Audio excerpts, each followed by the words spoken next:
Hello everyone, welcome to the Lost Harbor Tavern. I'm your host, Nitsify, and welcome to the Rum and Harbor campaign, where we got a bunch of little pirates doing a bunch of little things. In case you didn't know, in the Rum and Harbor campaign, these pirates have been set across the seas, the 7 seas. Actually, not really 7 seas, I think it's like 6 seas, doesn't matter. They are currently in the Face Sea, near the Ingerhay Sea, thank you very much, 35 seas.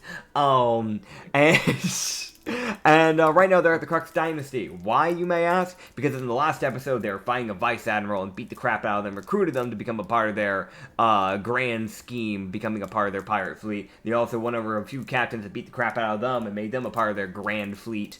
They're starting to assemble a fleet now as pirates, not just a one ship anymore. But they're liberating the Crux Dynasty. Now... Yes. Another quick little reminder, the Lemmius situation. Lemmius is dead. He has been absorbed into the sword of Usagi's father, who is now being owned by and wielded by Usagi himself. Ah, god damn it. I knew there was something I needed to do. I knew there was something I needed to do. Did you make a sword? That is... I got so caught up in everything this week. That is the one thing... Oh my god. Oh my god. I know what it does. I know what it does. Hold on. Dude, I was sitting here, I was like, I've got everything prepared for today. We are set. Never mind. Everything done. Nothing's going wrong. Everything's set and ready to go. Have you made the sword? Damn it! Dude, struggles of a DM. I'm gonna make this. I'm gonna make this as we're doing the thing, as we're doing this intro. All right, Acrid, take it away. All right, hi everyone, I'm Acrid. That's Issa, and that's Anya. Okay, this is Nits. All right, back to Nits. No. Yes. Okay, come on, man. Come on, introduce yourself. Give them a fun fact. Tell them who you play. Fucking just. No, I will do this. Shut. Oh my god. I'm Acrid. I play Loki. I play Loki issue. The box that's frog that's in a box. It's frog in a box. It's the rocks and a frog that's got candle wax on his eyes. I actually don't know if he's still there, but that's the last I remember seeing him. I mean, yeah, he hasn't moved. Yeah. I eat Usagi. Now he's dead. Oh, Reed's dead. Reed's dead. He has died to the ether, or his mic muted him somehow, because that has happened before. Yeah, that he is muted. But in any case, moving on. Yeah, moving on. We got the Google. Take it away.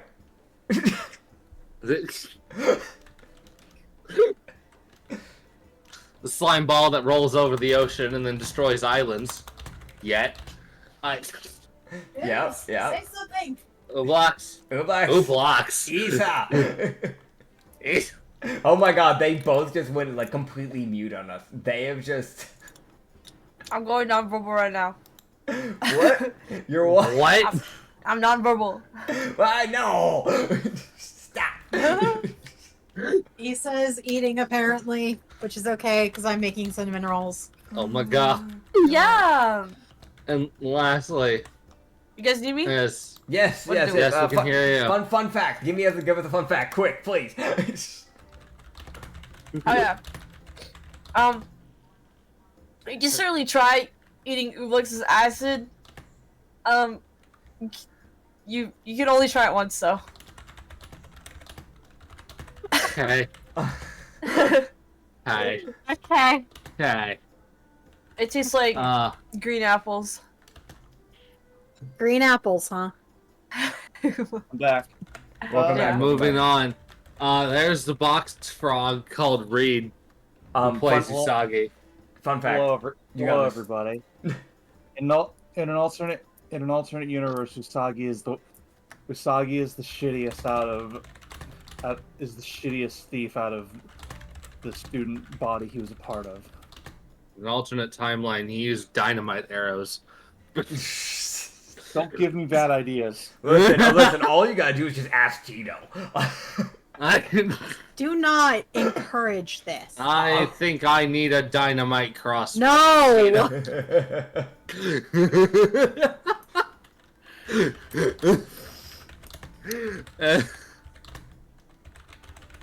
And lastly is snack.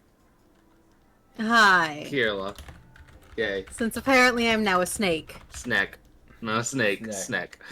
Hey, I'm now apparently a snack. Fuck being a hybrid. You're a snack. What is your thing? What does Kirla do? Kirla does Kirla things. Kirla. Kirla is regularly called upon by Kikis to do various tasks in her domain. And have tea. Heck yeah. Because gossip is like one of Kikis's favorite things to do. We love God, to see it. so many of our followers just must go missing randomly. It's just the most. Oh no, this is like I'm a common thing giving with an Kikis. out. I'm giving an out for all the times I've had to miss. I'm gonna be real, the last session, that's literally what I said happened. Like, she just got grabbed for tea. So. Lore accurate. Yeah. Hell yeah. Yep. Okay, I've very quickly made this, this sword. I'm giving it its charges right now. It gets 4 charges. It has a long rest condition to re-get the charges back, but you'll get them all back in one go. And you'll get necrotic immunity while you're attuned to it. You have you have like 2 special things you can do while you're wielding this sword. And there might be some extra stuff I'll add on later on, just because it is literally a special artifact. Oh god, okay. You can just type in the Limia sword and it'll show up. It'll get a cooler name after, I promise. Just right now. Can I make one up? Yeah, sure. Yeah. I mean, just type it in NPC visual so I can type it in later and I'll remember to add it on. Yeah. Yeah. That way I don't forget, because if you just tell me verbally and you don't type it out, I'm gonna forget. You know my memory, man. His memory is non-existent. Exactly. He has the memory of a peanut. Exactly. And that might be being, like, a little generous, I'm being honest. Okay, That might be an insult to peanuts. Exactly. Oh, God. Anyways, we love walnuts. Okay, so. Alright. So, we're gonna pick this up. And we're actually gonna pick this up. We're gonna get Kirla into this stuff in a second, because I think, from what I have planned, we're gonna pick it up actually with the rest of the group. Because, may I remind you, you guys just got done beating the crap out of this Vice Admiral and her Dragonborn guard. You got done with all this stuff. And you know, it's been going pretty good. You've gained a Vice Admiral, and like a Vice Admiral is like essentially captain, just like joining your group essentially. They're staying in the city because you know they have to round up the grunts and everything, so you guys are gonna go on without them. But you know, you also know that the 2 that helped you from Phalar's group, Zore and Mili, those 2 will also be staying behind, kind of make sure that any possible injured people are good. I will ask this: do you guys want Nekomai to head with you up to the Admiral Umagig's area? Because either you could leave her here with her crew, because there's like one half of her crew is here, the other half is in the capital, or do you want her to go with you guys in the capital? Always better to have extra hands. Okay. So you guys are kind of like getting everything ready to go. You're getting ready to start heading into the capital area. You depart ways from the Vice Admiral, and you start getting outside of the capital. It is like half a day's ways out of the capital, or not out of the capital, but you know, out of Takokan. That you know you would start being able to actually start doing stuff. So halfway out of there is when you would start seeing like a little, how do I put this? It's like a sort of very colorful portal that would begin to form around. Just kind of like in front of you guys. Just as it is this like bright neon green and not bright neon pink, like swirling colors as a portal begins to open. Yeah. As you would see a certain goddess Oh no. just kind of step out of the portal. Oh no. As Celestina, the arch goddess of the Fae, Oh, fuck me. would step out of the portal. I don't know why y'all just assume this is a bad thing. Oh, I thought it was someone completely different. I'm actually happy it's this person. Yeah, I heard a fuck's sake. I was like, okay, right. Assuming the worst on the get-go. I assumed it was a Oh, this different is god that used neon colors. I assumed it was that one. Oh, EB. Yeah, no, that's fair. Yeah, No, I kind of fuck just that killed. god. I kind of just killed that character off, and I don't think anybody's gonna be interested in it. So I just kind of got rid of him. I'll be honest. But, Okay, yeah, cool. can They see- were. Yeah. Oh god, you're fucking too much energy. Yeah, no, it's just like astral elf. Very slender, like, person is what Celestine is like. She's like slender but tall.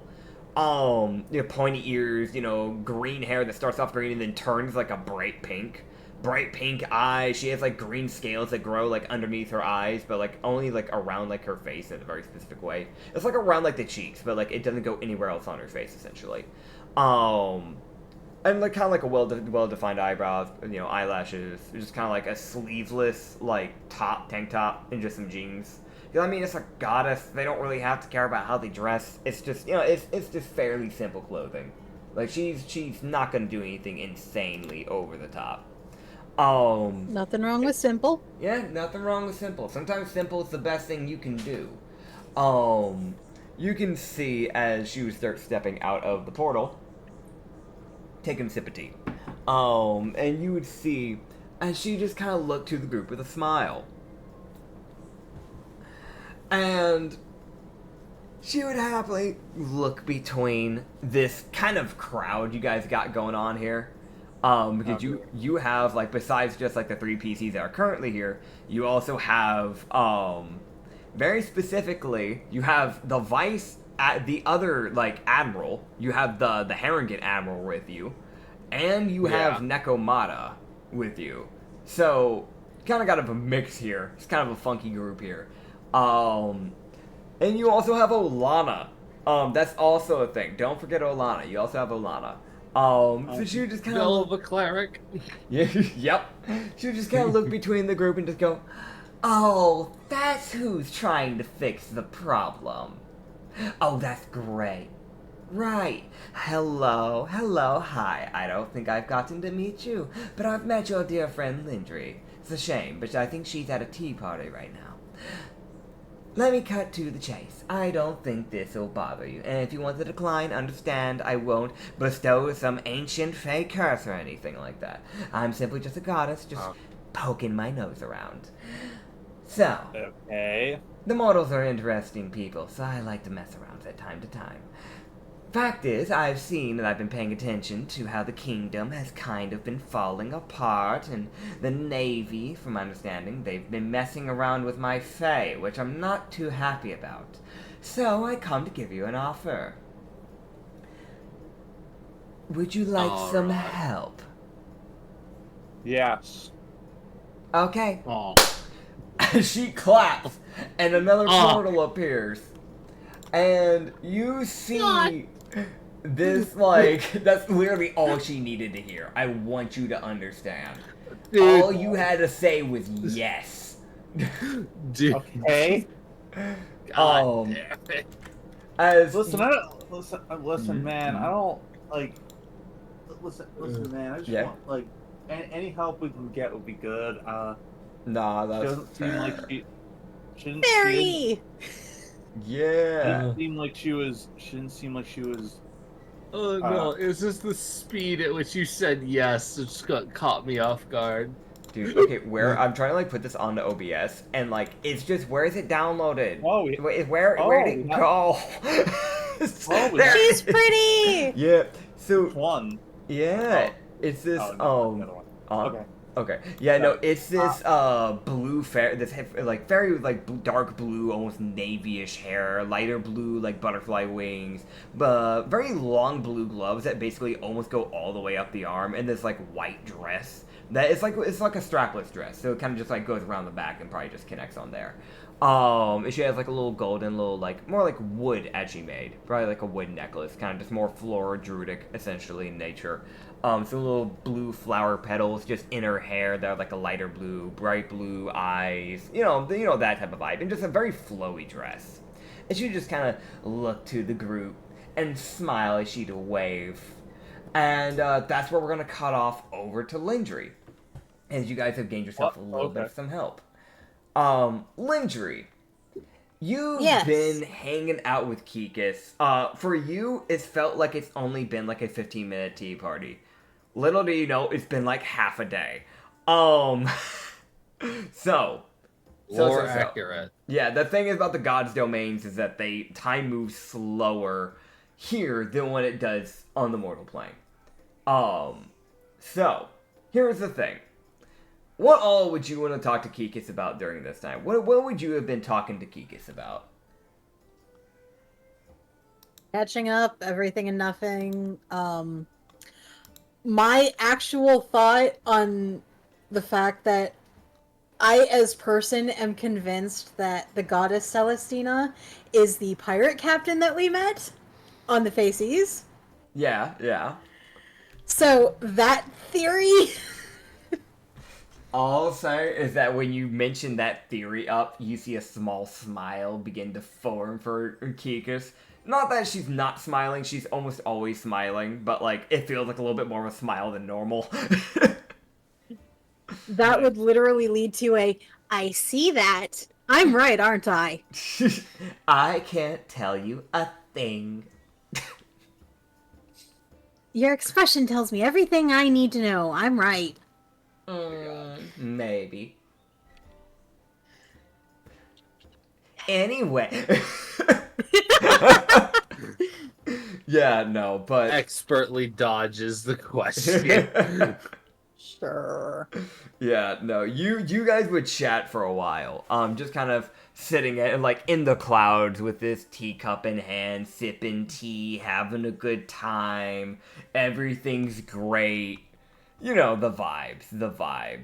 I would say there's even like definitely a point, which, I mean, this is common to you. Like, this is not surprising to you, but like, definitely at one point there is like a cloud elemental that just pops in and just goes like, "Hey, boss, can I get like tomorrow off? I really don't want to have to do the whole rain thing.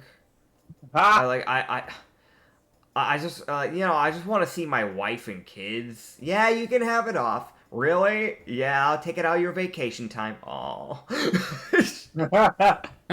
Kirilla turns to the cloud elemental, says hi, like using their name, and just how's the wife and kids?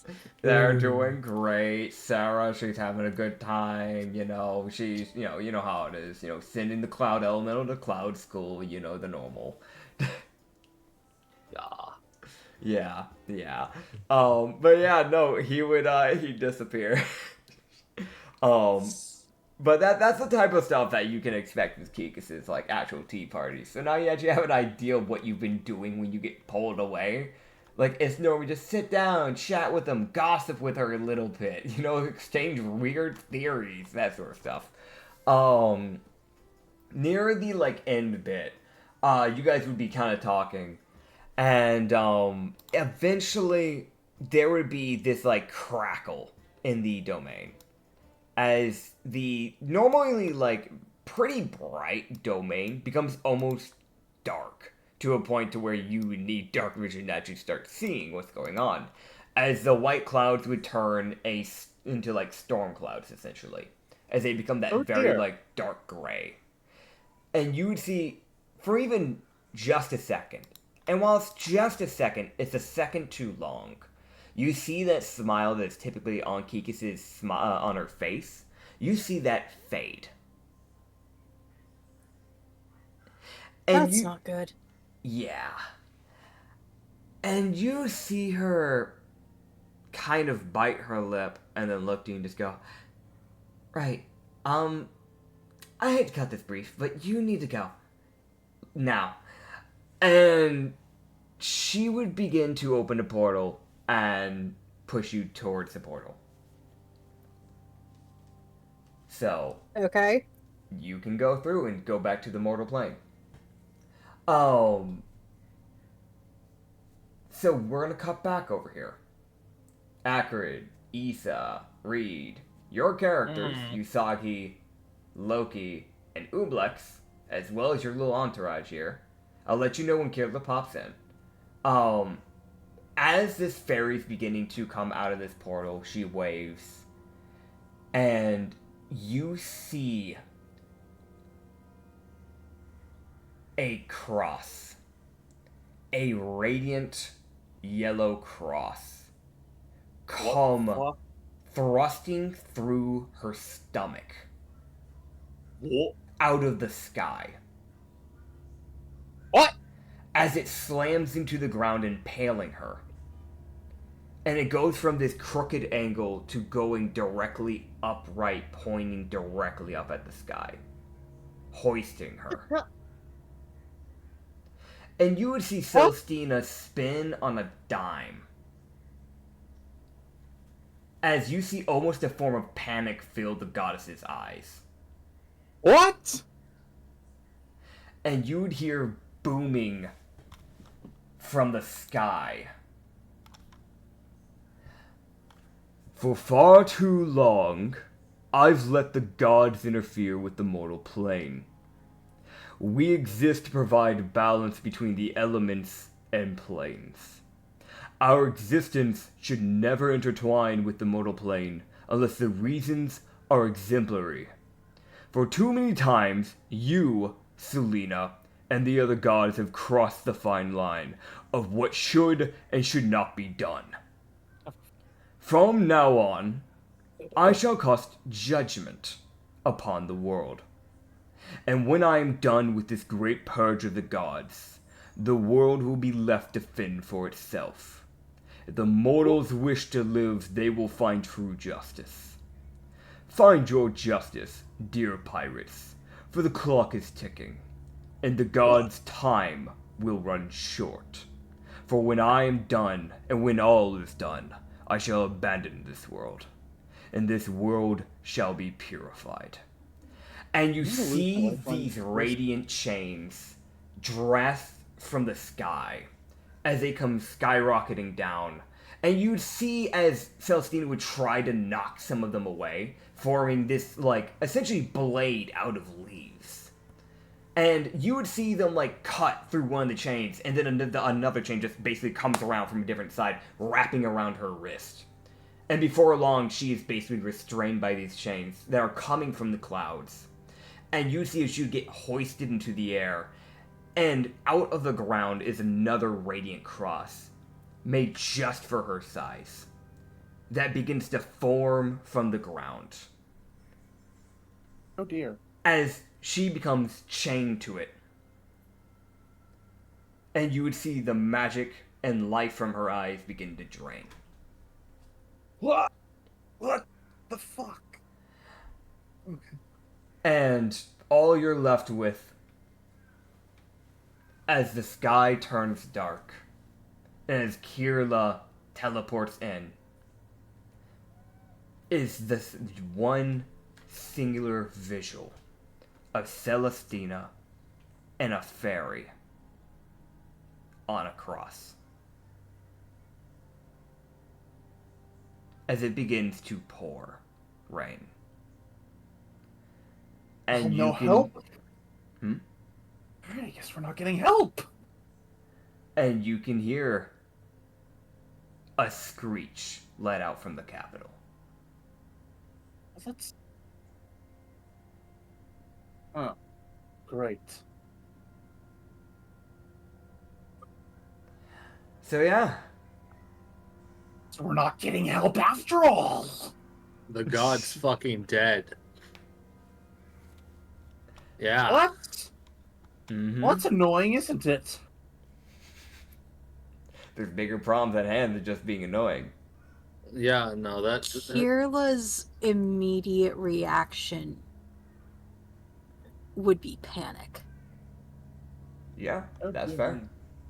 That is fair. As she would run over to where Celestina is and just try to get her to acknowledge. You get no response.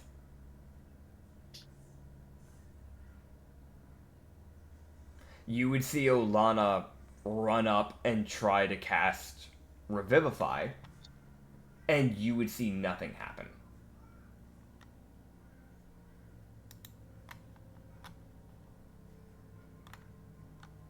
So who was that? Extremely intimidating fellow. You can probably You guess never it's one of the showed gods. Poison. If I'm right, I think the god of law snapped. Near. Great. Oh, great. Meaning, if he just killed the goddess of the Fae, he's going to kill every single god in this planet, and then God. leave. Oh, great. Does that mean I'm going to lose my lifeline again? There are worse No things than your gods. lifeline at the moment. I know that. I'm just saying. Of course I know. You'll lose. I don't know. I don't know if you have any with the gods other than Yanessa, but that one got used. So the only one I think you have is Vilva, but she doesn't count. Actually. Nier can't kill her. I don't think. I don't think he can get to her. Kirla would check to see if her link to Kikis is still there. For right now, it is still there.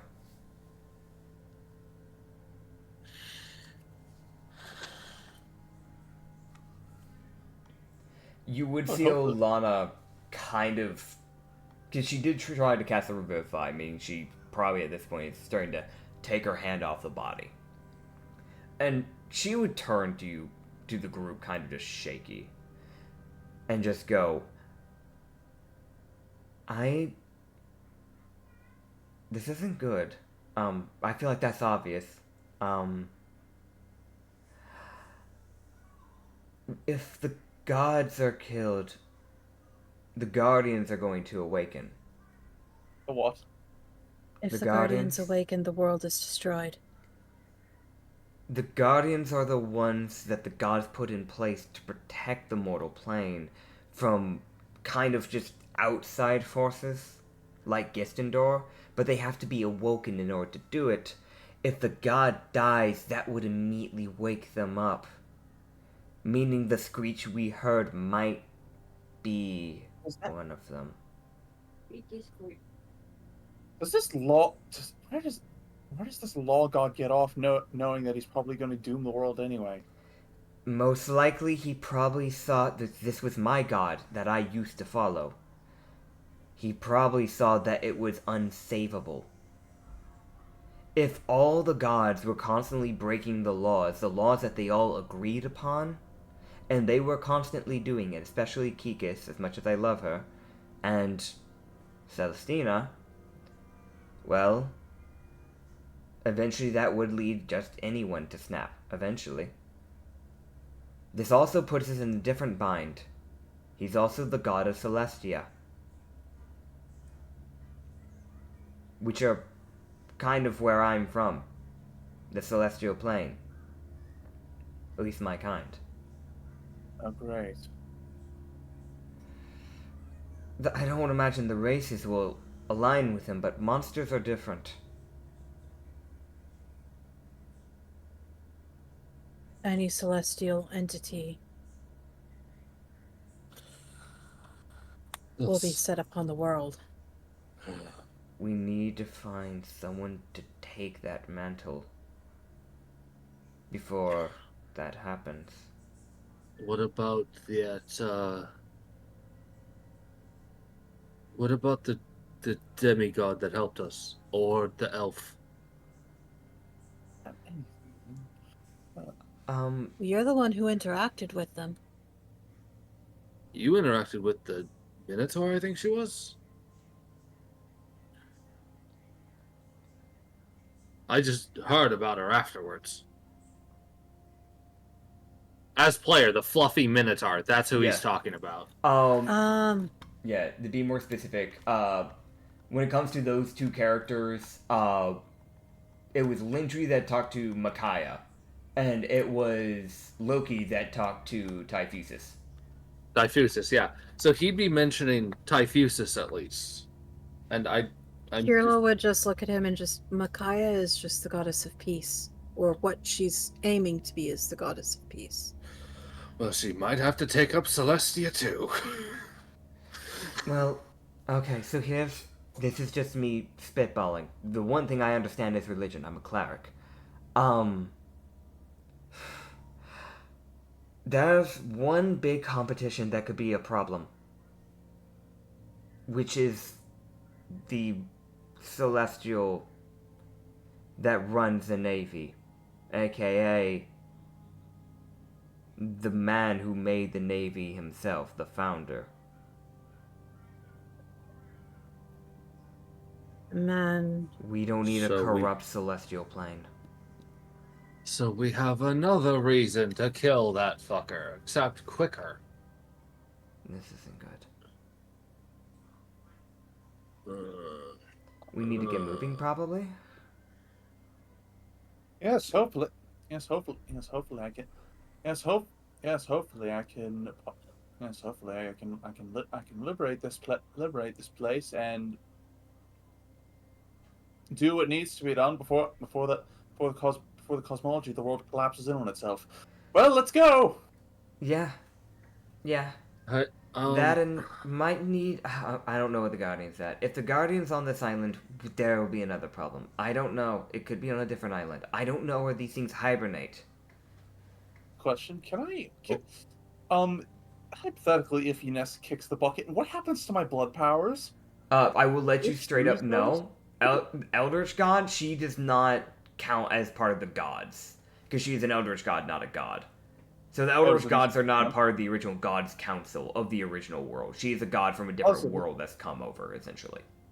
Oh, so it doesn't matter if she breaks the rules. Yeah, because she's an Eldritch God. Like, the gods will sometimes clash with Eldritch gods if they do too much, but Yanessa actually does kind of stay in her lane. So weirdly enough, she actually isn't that much in possible scramble. And even then, Nier would have to find this is a little fun fact, it's a similar thing with Acrid's goddess of blood. He'd have to lure her out of her domain. Because as long as she's in the blood domain, she's basically immortal. This should just keep reforming. Yep. Because there's infinite blood in there, and she can always reform her body. So, chances of that happening is insanely slim. Like, if you were to follow a god, and let's say they did die, basically the magic would just be lost. That is what would happen, typically speaking. Great. But I'm be real, again, she's really not in much of a threat. It's more of the normal gods that are in a current threat situation. Wait, Izmu. Mm-hmm. What's that mean for moon? You'll find out when you get to the ship. Oh, great. What does that mean for all Fey creatures? Fuck, what does that mean for me? I'm Fey. Yeah. You're a Fey person, so you're in a bit of a safer position, because you're still a person. It's the monsters that are going to start hitting problems. So, yeah. Right. So now you guys can continue. It's a 2-day walk to the capital, but this was on the first day of the walk. This is just letting you know this is what's happened. All I can think of is, holy shit, why can't I just steal things in peace? Yeah, she haven't stolen anything in a long time, if we're being honest. Like, Yeah, I know. Yeah, I There's no good opportunities. But, yeah, it's kind of no, because there's no good opportunities, and I never seem to end up in places where I can get away with it. I mean, I'll be honest, like, you can just steal in combat. Like, you can do sleight of hands just in combat. Like, you just try to steal, like, an item out of somebody's pouch so they don't have their grenades and stuff like that. Like, that's an underutilized thing that I don't see rogues do very often. I've only seen one rogue player ever do that. Well, I didn't know I could do that. Yeah, I mean, you just gotta ask, man. You can just you just say shit, and I'll probably allow it. I mean, hell, I tried to steal healing. I got bit for it, but I Yeah. tried. It never hurts to try stuff. I had a goblin rogue that I DM'd for one time who they had this tendency where they wouldn't fight because they were a pacifist. So what they would do is they would steal the belt to make the person's pants fall down. They would steal their shoes. They would steal their sword, try and wrestle it out of their hands, stuff like that. Really goofy ways of fighting. So it wouldn't be the first time. 100%, I always recommend doing stuff like that if you ever want to try and use it for other ways. But yeah. Loki is gonna ask our fucking cleric. I'm blanking. Alana? Alana, see if she can contact Vilva. See if Vilva can save somebody of the gods list that's worth saving. Because it might be good to at least inform the person who has a lifeline on everyone in this party that, hey, shit's gone south. Yeah. If there's anyone you like here, do something fast. She'll try and see what she can do. Whether or not she'll be able to get to Nier is debatable. Because with the gods starting to, aka Nier, actively starting to mess with, in a way, the mortal plane to some degree because of what has happened, getting a hold of a god in a completely other dimension will be really hard. Oh yeah, he's more meaning if there's any body that she wants to save from Nier. Yeah. Or attack Nier. It's up to might want to communicate that to the witch that we met that teleported to this world. It might be worth communicating to. Is getting in contact with Vilva is going to be difficult. Yeah. Yep. I will let you know right now, at least on the first attempt, she will not get a hold of Vilva. I have a DC for this, and it is going to be obscenely high to try and connect to literally any god, let alone somebody in another dimension right now. That is the thing. That would go for people like Hamalicia, that would go for people as simple as just the everyday god. Right now, it's going to be really hard to get in contact. Most likely, he's probably set up parameters so Eldritch gods can't interfere with the way they would probably want to. Nier isn't just someone to just do stuff like Kikas does and just rush away. He actually normally has plans when he does stuff. Meaning, most likely, he's probably taken precautions.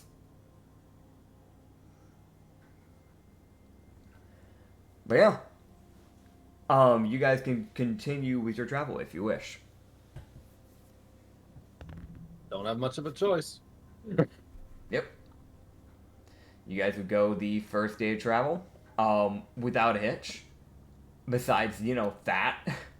I would say that, when you're going through this area, because you're kind of passing through, the bit of forest in between the cities, you can see that the few Fey monsters that are kind of just around, they're kind of just freaking out.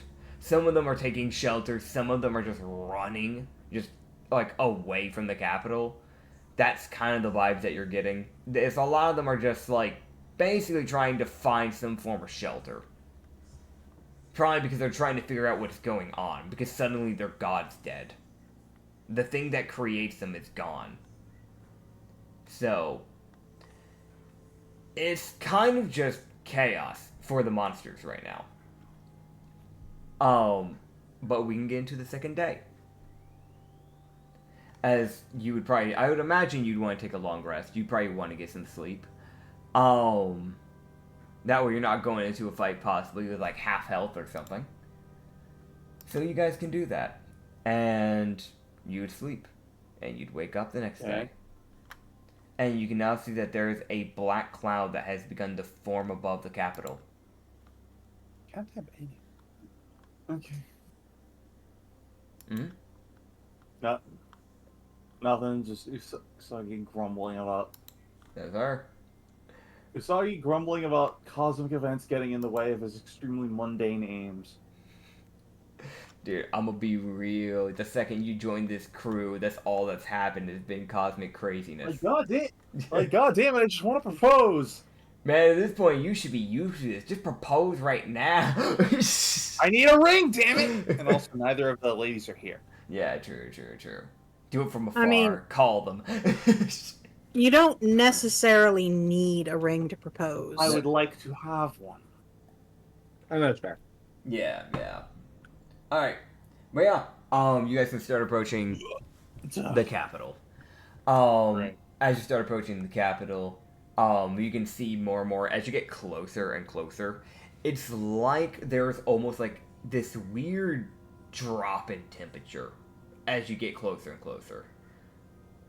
So you go from like an area that at the time it was around like 70 Fahrenheit was kind of like where the day was standing at. You start getting closer and closer to this capital, and it starts dropping to 60 Fahrenheit, 50 Fahrenheit, 40 Fahrenheit, 30 Fahrenheit, Well, 20 good thing I'm Fahrenheit. Jordan.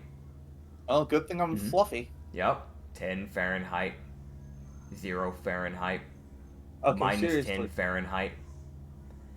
Eventually, minus 30 Fahrenheit as it begins snowing. So here's a problem. What? Snake person. Oh yeah, you're Yeah. cold-blooded. Yep. I don't produce body heat. Yep. So, Well, because of this, you feel like your body is like almost sluggish. So for this time while you're in the capital, I hate to do this to you, but you have a point. You're gonna have a -5 to your movement speed. And that's all I'm gonna do to you because I feel like any more would be honestly brutal. But for now, we're just gonna say you have a -5 to your movement speed. If you stay here for too long, then other things could probably start becoming a problem. I will do likewise to Loki, because he is still a demigorgon. Yep, you are also reptilian based, so you will also get that -5 to your movement. He might technically be a fucking doppelganger, but he took the form of a damn snake. Yep. Ublex, you are made out of a mixture of acid and water. Because part of it is water, you are beginning to feel your body almost kind of freezing over. Goodness So gracious. you are now gaining a problem of movement as well. As temporarily, because of this ice problem that you're having, as it's like your water's trying to freeze over, but the acid's trying to boil it away, essentially, you will have a -5 to your movement as well. Oh, it feels so good. And for anybody, unless you have something that would remove difficult, like, you know, your ability to avoid difficult terrain, moving through this snow will act as difficult terrain. Thank God I got these cloud steppers. Dude, it's coming to use! You guys see Urlex use their fucking cloud steppers for once? Oh my Oh my god. god. It's First finally time been ever. you. See, it paid off! I've been waiting for times like these. Oh my god, that's actually funny. That is so funny. Oh my goodness. Okay. Oh jeez. Yeah, so it has begun to basically, it's not even like a light snow, it's like a heavy snow as you start to enter the capital here. And, it's, what's the word to put this? Iffy on how it looks. Now, I remember in the last episode, actually, that I had mentioned that y'all had already gotten to the capital. Why y'all were back out of the capital suddenly is questionable. That's something for y'all to figure out. But, maybe a little bit of fey magic. Either Right. way, it looks the same as when the first of you three saw it, and for Lindry, you're seeing it for the first time. As you would see this capital when you first come in, it looks mainly okay. Almost like as if this is the area that was protected. And on your way here, you even saw a bunch of troop camps that now seem abandoned when you were on your way into the capital. They were probably trying to flank from both sides, and it just didn't work out. You can see, as you go further in, you can see where there are a mixture of corpses every now and then. Not very many, but every now and then you see a corpse or two of a Navy soldier or a samurai just either on the ground or putting its weight onto a wall, that sort of thing. And eventually you'd start to get closer and closer. And you can see something in the sky dart through one of those black clouds down into the ground, a little bit further up. And you can hear, as you get closer, this almost panicked sound from a crowd of screams and yelling. You can hear gunfire and explosions, probably from bombs and things of that sort, maybe even cannons. As something's wreaking havoc. Hell no. Oh, lovely. Oh, no time like the present. I pull out my cool new sword. I want to get some use out of this thing before the day is over. Hey, might as well. So cold. I will ask this. What is everybody's passive perception? 28. 21. 11. 11. 28. 21. 11. What about you, bless. I'm Reed? not the most perceptive chat. What about you, Usagi? 1 second. It should be on your left side of your sheet. Actually, it's 19. 19, okay. 19. Damn! So the only one that will actually even see this will just be Kirla then. No surprise there. You have an insane passive perception. Honestly, it's probably for the best. My character is built to be perceptive. I'm sorry. No, we redid no, I'm happy with that because it means that I Important. don't have to like grab somebody by the throat and go, "Hey, lore." Okay. I mean, you are, but it's just always on you. Yeah, it's more of just she just has it. I don't know what to tell you. I'll be honest, like with that passive perception, like you're like looking around with that like kind of stiff body you have right now. And you would see as you're kind of like walking towards, you see that thing swoop down. You see from the corner of your eye while you kind of move your head more to the left to watch this thing swoop down from the skies at something, disappearing behind a building. You would see from the corner of her eye just a glint of white in an alleyway. And I you would- immediately turned towards it. Yeah. As you start turning towards it, you would see that it's actively walking towards you. As it's a person walking towards you in the group. As it might be someone that 2 people here might at least recognize, because the other 2 people that would have recognized it are no longer in this party. Guessing it's Usagi and I. Yep. As you would see a man, a dark-skinned man with white hair and a ponytail, a white trench coat, What? black shirt, black pants, black boots, and a golden cross necklace. Huh? Shit, it's been ages. It's been a bit. I'm not gonna remind you who it is. It's up to you to remember. I know who it is, but I wouldn't fucking know. Kirla's immediately on edge. And a scar on the left eye. I know who this is. I don't think Usagi knows who this is. He does. He just doesn't remember. He just doesn't remember. Nope. That's what we're gonna go with. Ublex Right. and Usagi have both seen this character though. Can I roll no. history? I'll allow it. Okay. Kirla would just have a plasma bolt forming in her hand because she's not trusting based on the golden cross. Hey, that's 16. Fair. 16. Okay, so you remember lightly. This is what you would remember, because this guy's kind of a little bit more of an obscure person.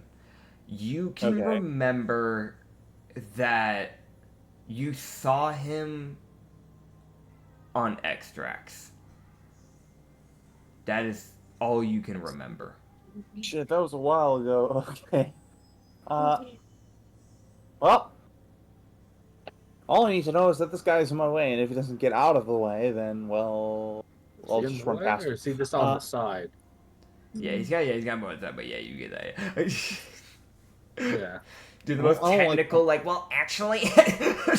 It's more like I'm Yeah, literally yeah. having to ask: is he getting in the way, or is he just walking up? He seems to be more just walking up. Then ignore him. Okay. There's no point. Remember, there's I no don't point think in ignoring fights. him is a good idea.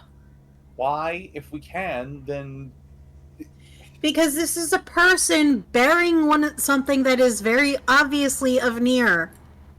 okay. I'm sorry, Nier has just snapped.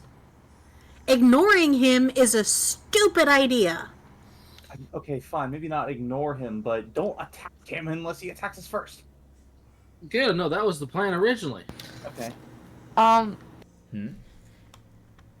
low-key don't remember him. We've seen it like almost a year ago. It's been like ages. I know why I That's remember him fair. because That's fair. I know Did you how make I remember. him. Malice like geek out or something? He had a Right. very impactful opening in the thing he did to Extracts. That's all I'll My say. God. The Oh, thing no. that he did, none of y'all would have given a fuck about. The only person that would have actually cared about what was happening was Malith, because he understood what the information he was seeing meant. Yeah. Cool. Okay, you well, you would see him walk up, and it is his stern look that he gives to this group. Uh-huh. And he would look to the group of you, look to Lindry, who is forming this plasmatic bolt. And he doesn't move a single hand. His hands are just in his pockets. And every single second, it feels like as if he kind of is just looking down with his chin up, essentially, at people when he talks. oh, that's great. But he would look to the group and just go, "Right. You're the Catastrophe Pirates.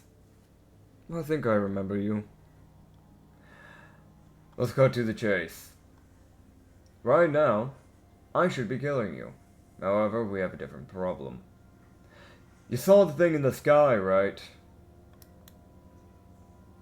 I would hope. Unfortunately, yes. I also saw it affecting Kikis's domain. From what I know, my own god snapped. I'm not too crazy about it. So, let's do something. Normally, I'm part of the Navy, and I shouldn't be working with pirates. However, I think it's fair to assume we could put a truce if you're willing to work, and deal with the greater threat at hand. Because And there, who might you be? you might not recognize my rank. Because I've been held as a secret. But I am, and he puts air quotes, Admiral Locke. Oh, great. Yep. Kirla's entire body stiffens. We don't have to like each other. And hell, we can try and kill each other as soon as that Guardian's dead. But right now, we have a bigger problem. I don't like your group and you don't like me. That much is obvious.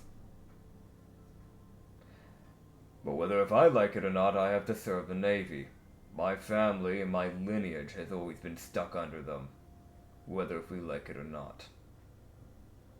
But right now, the Navy and other factions don't matter when there's a Guardian actively on the rise. They're strong and powerful creatures, sure. They can be useful for the protection of this world, sure.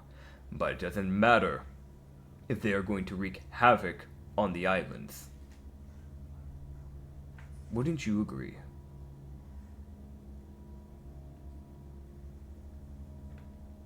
Fine. I'm Soggy willing to just- work. I know who you are. I remember the notes about you. Shrugs. Right? We'll mean- deal with this, and then we'll settle the score for Mollus's sake. I'm fine with that. Now, if we shall, we have a fay to kill. Buddy. Fucking. As We're temporarily, running it. you have a third party, Admiral Locke. Oh, good. I can't wait to watch this man get his body bitten in half and he just is fine. Yeah. Oh, Kirla. Can't wait to run into some extreme differences in priorities where if Sagi refuses to pick fights he can't win, if possible. Kirla is I get it. reacting to this person like most people react to death adders. Mhm. Oh boy. That's Keeping fair. a very close eye on him. Valid. That is valid. I'm gonna be real. Loki was sitting there, and the second he said his name, he was like, "Oh, I know exactly who you are. I read very detailed notes about you." It was just I didn't have an image. I don't know who I was looking at. Yep. Yep. As you guys Mala- get closer, you would see as an orc in a white coat would come flying through a building and go crashing into like a wagon that was like right beside, like to your right Oh side. dear. As Admiral Umagig has been killed. What? Uh-huh. Damn it! I can't get. God damn it! I can't get any revenge in this fucking campaign. Anyway, I mean, did you have revenge for Admiral Umagig? I didn't know that you were that patriotic with your country, considering they literally forced you out. I deserve something, man. It's fair. It's You- fair. You Not got your something! yeah. You Yeah. killed Limius! Yeah, I Yeah. thought that would have been a happy prize, I'll be Yeah. honest. That's true. Yeah, that's true. Yeah, that's true. Yeah. So now we have a god we have to kill. On top of that, there's the slime that's we also have to get. Yeah. It's gonna devour everything. You have a cosmic horror, you have guardians Oh, on dear. the rise, you have a god problem. Oh my god. We are just pest control on fucking cosmic Fucking level. pack it in, people. Fuck this planet. Pack it in. We're leaving. Pack I'm this moving. shit in. I'm learning door magic, and we're leaving. I'll ask Lindry if I can leave. Dude, just get I the... want the magical door to open that lets me out of this planet. Sorry, but you need the door fruit to do that? God damn it, give it here. Dude, you Man. eat the fruit, you just become a door, but like you're able to go anywhere. So stupid. Worth. Okay, but I yeah. can get out of this hell. I need to ask Alicia if I can leave. I don't know. She can probably Alicia. hook me up with something. I mean, Leo, she definitely could. Like, she's Definitely definitely been like, hey, you just want to come to my place? Like, I think that would be pretty awesome. Goodbye, everybody. dude. That's how Ublex leaves the campaign. That's crazy. Yes. At the end of the campaign. I'll be honest, like, y'all don't, like, there is that thing of, like, because y'all are just pirates. Like, in a weird way, the world shouldn't have to matter to you. Your group could genuinely just go, you know what? Can I just find a way away from this world? That is an option. You guys want to leave with me? Yeah. I mean, we do have contact with Vilva. We just gotta figure out a way to contact the bitch. It's just... Yeah, there's a lot of problem. gods that can get you out of this place. It's just whether or not you want out. Yeah, like I keep my stuff Unfortunately, here, I so I'm inclined to stay. Fair. Unfortunately, I cannot leave my lives. I mean, you could probably bring I them still with have you. something to do. Valid. Alright. But yeah, you've now got this on the rise. So as you guys would begin to get to kind of like this bridge area, with this river kind of going through, and I know it might be like, oh my god, it's the same setup as that one fight. Brother, I said before, there are an obscene amount of rivers in this country. If you give me slack, I will grab you by the throat and shove you into that little hole inside the bar that is like right behind me where there's a skeleton poking out saying, got silver. I will sell you to Tony the Skeleton. Watch it. What the Tony fuck the do you mean, Skeleton. Tony the Skeleton? Don't worry. it's- Don't worry. You'll get to meet Tony in Dreadwood. Yeah. I'm gonna make sure he shows up. Please do! Oh, dear. Tony the Skeleton is a skeleton merchant Oh. that is like, he's been around for multiple campaigns, even before the podcast ever started. if you ever looked at the like actual visual design for when we record the podcast, right beside me on the bottom right, there's a smile like with a thing sticking out. You can see the skeleton hand. That's Tony. He only takes silver. He will not take any other form of currency. He did that in a world that didn't use silver. Yeah. So silver was like a rare commodity that was only used by nobles and dwarves. Yeah, it was There like a really are weird thing. so many secret references in that image. Yes. I fucking I am Tony. Okay. shocked people haven't found more of them. Yep. Okay. So we're gonna. Well, get there's this also back not on- knowing their references. Yeah, that is also a thing because some of these references are before like everything else. So as you get near the center, you can see on this bridge area are two things. Actually, three. You can see a lot of dead bodies. A lot. The river has basically become red just because of how much blood is in the river at this point. There are both navy and samurai, and also just innocents. Just dead, just Lovely. all over the place. Though the snow has begun to basically cover their bodies at this point. Right. Now the other thing is that you can see the creature that awoke. Ow! I hit my elbow on Yeah? my desk. Yeah, man. Yeah. I don't think I think the Guardian's even after me, man. I don't know what to tell you. So- You would see the creature bang. Bang! Ah! It didn't even hurt. It was just a reflex to say "ow." Like it didn't even. Okay, but you can see this arch fairy. It's almost less fairy and more just demonic with the way it is. It has just this like almost midnight purple and sometimes black in some areas, just skin. With these like claw-like fingernails, and rather than having typical feet, it has literally blades almost for like feet, essentially. It has these like demonic horns that kind of comes off of its head, and these like glowing blue, orange, red, and yellow hued butterfly wings. And this like white hair that kind of sprouts from it. And you can see these red glowing eyes. And you can see this sharp tail that kind of forms from its back. And that tail is covered in blood. The majority of their body is covered in blood at this point. There's blood on like the feet where like the bladed forms come from. You can see blood on like the hands and the tail and on the wings and the horns. It's been a massacre. As staring it down on this bridge, the only person still currently standing right now in this whole situation is a man you know, that you would know as Phalar. As Phalar is gripping his weapon face to face with this thing.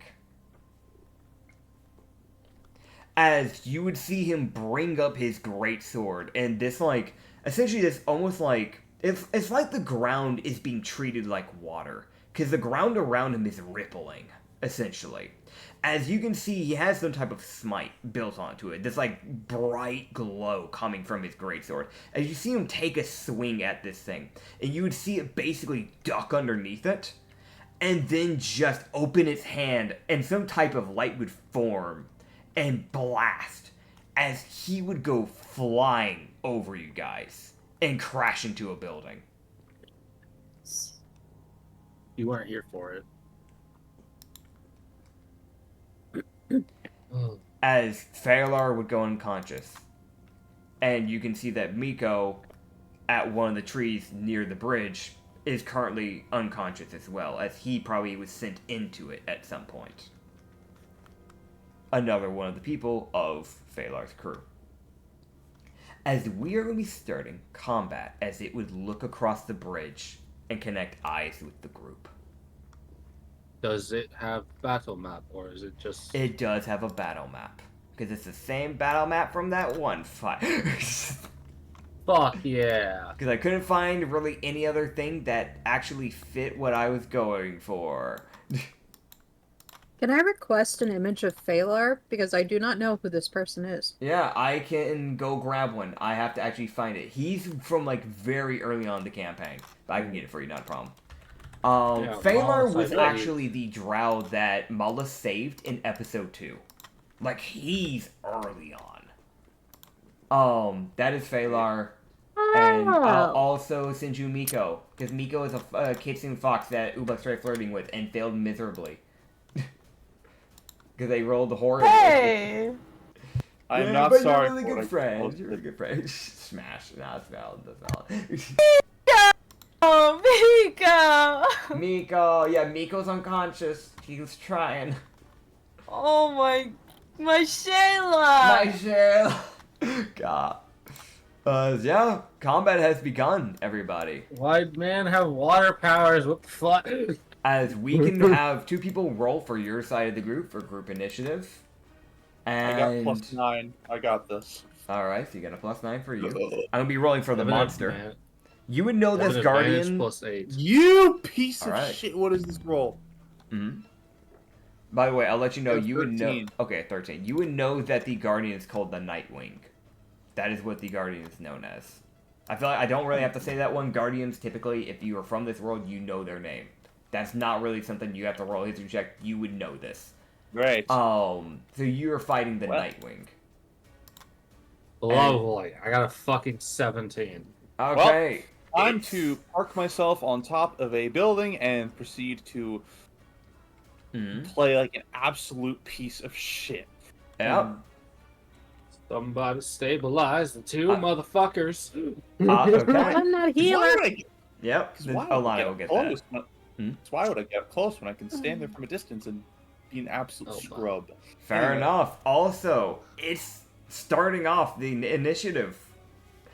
The Nightwing's going first. It rolled a 24. Oh, shit. Oh dear. Cool. I got a 9. I rolled a 9. Oh boy. Fuck. And so I got a dirty, like, 17, so, yeah, we Right. lose. Okay. Cool. So Oh, boy, here it's we gonna go. start off this whole thing. Oh boy. So everyone, and I mean everyone, can roll me a wisdom save. Oh no, I'm bad Every- at those. Yeah. Yeah, that's 19. valid. I need. Oh my goodness! I just realized I don't have. No, I do have a token. I just don't have it up there. I need to put the token for the admiral up on there. No, he's up there. Never mind. But you got a 19. Okay. Okay. What about everybody else? What'd you say, Fucking roll? 9. Wisdom save. Great. Okay. I have a +3. Dirty 20, baby. Okay. Oh, baby. That That's does not good. bode well. What do you mean this is Cool. going well? Wait, what? I'm basing Hold that on. off of his reaction. Come on, man, please. This is one of my best rolls yet. Please. Your best rolls? This is his only. This is his best. He hasn't had to roll that much, so give him a break. Okay. Right. Okay. So he's okay. Well then. Oh god. Okay, I realized for one specific person, they literally have to roll a nat 20 to beat the save. Okay. I understand. Alright. Issa, what'd you get? What am I rolling? Wisdom save. Wisdom, Wisdom save. Wisdom wisdom, save. wisdom. Yep. Gotcha. Let me know what you get. 20. 20. Oh my god, okay. Right. Yeah, I'm pretty wisdomful. So all of you fall under the fear effect as you all become frightened. Knew it. Every single one of you. I figure. As the only one that doesn't fall under the frightened effect is Admiral Locke. The hell, man. Right, okay, this is not a good start. So, chill. We win these.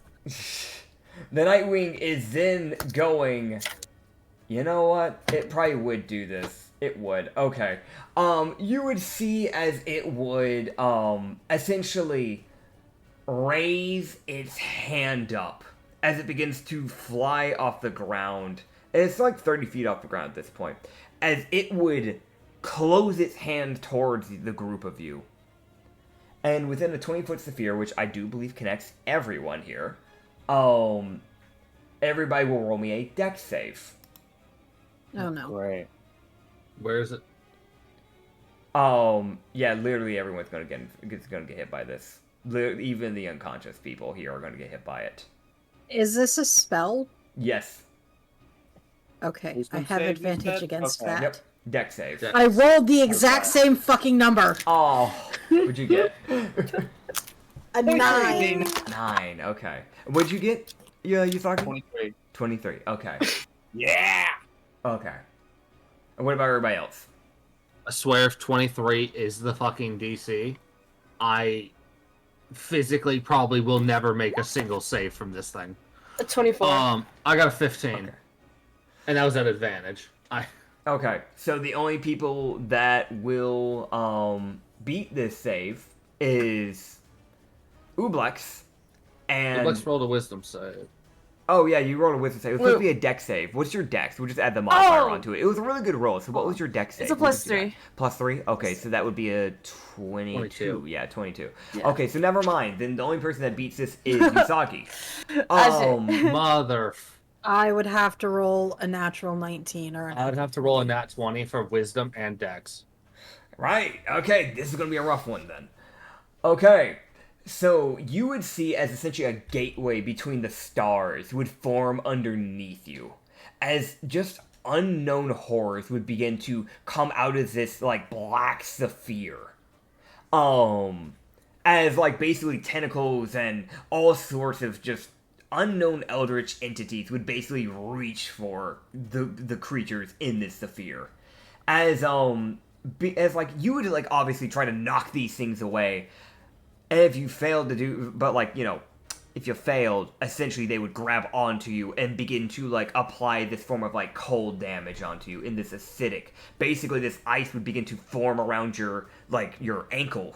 As these like tentacles grapple your ankle, and then it would almost begin to burn like acid into your skin. Usagi,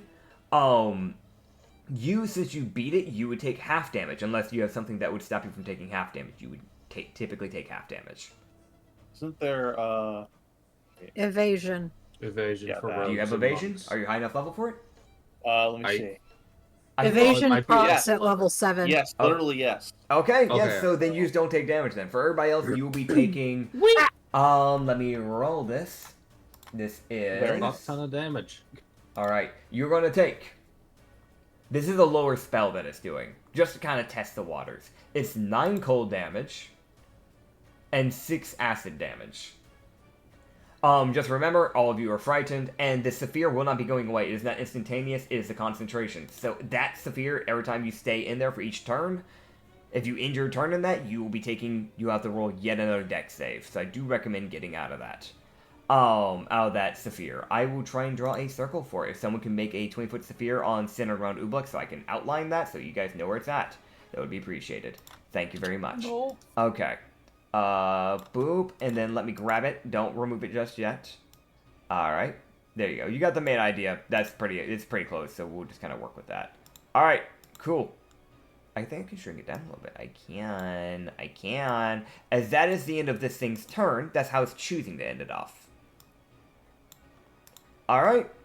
As it will enter your That's group's almost turn. exact. Yep, almost exact. Pretty close. As it now enters your group's turn as combat is ready to go. So what's your plan?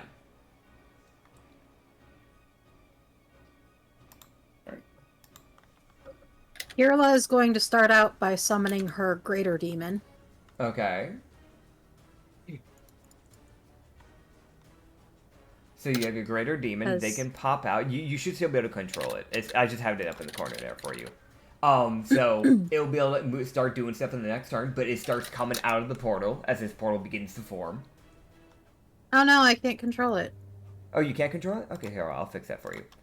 It should have been fine, but yeah, you never know. Alright. Boom. There you go. Should be fine now. There we go. Yeah. Alright.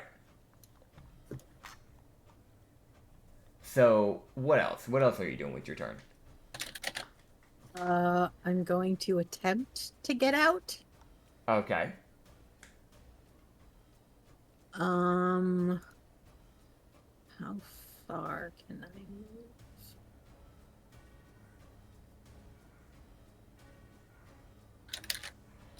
move? Okay. Yep. So Just I'm reminder going for to everybody. move Hmm? over this way. All right. And that's taking into account with difficult terrain in the process, correct? Yes. Okay, cool. So you're only moving 15 feet? Yes. Fucking hell yeah. All right. Who's up next? Alright. Loki rages and then uses 2 healing strings, 1 on each of the down people. All right. So you'll stabilize them by doing that, and you can heal them. So that way they're at least not in death saves. Because I'm Yeah, gonna be so real, for- that would have brought them into an automatic, like they definitely just lost to like 1 death save, like guaranteed, because they Yeah. got hit while they were down. Phalar gets 47, Okay. and Miko gets 47. I rolled the same number. It's just... All right. if I that's my action to heal them, and my bonus action is rage. I was using, if I can move them out of this thing, I would try, but I'm still just trying to heal them. Yeah, The you're just main trying to quest. heal them, so we'll just have to kind of go with that. Then I Alright. end my turn. All right, That's you all I end your can turn. do. Yeah, because you Gonna can't try go to for it move because out you're of this frightened. sphere? Hmm? Are you gonna try to move out of this sphere? Nope. Because Loki wouldn't want to move away from it. He's a marshal. He has to get close to it. All right, so you can roll me another dex save. –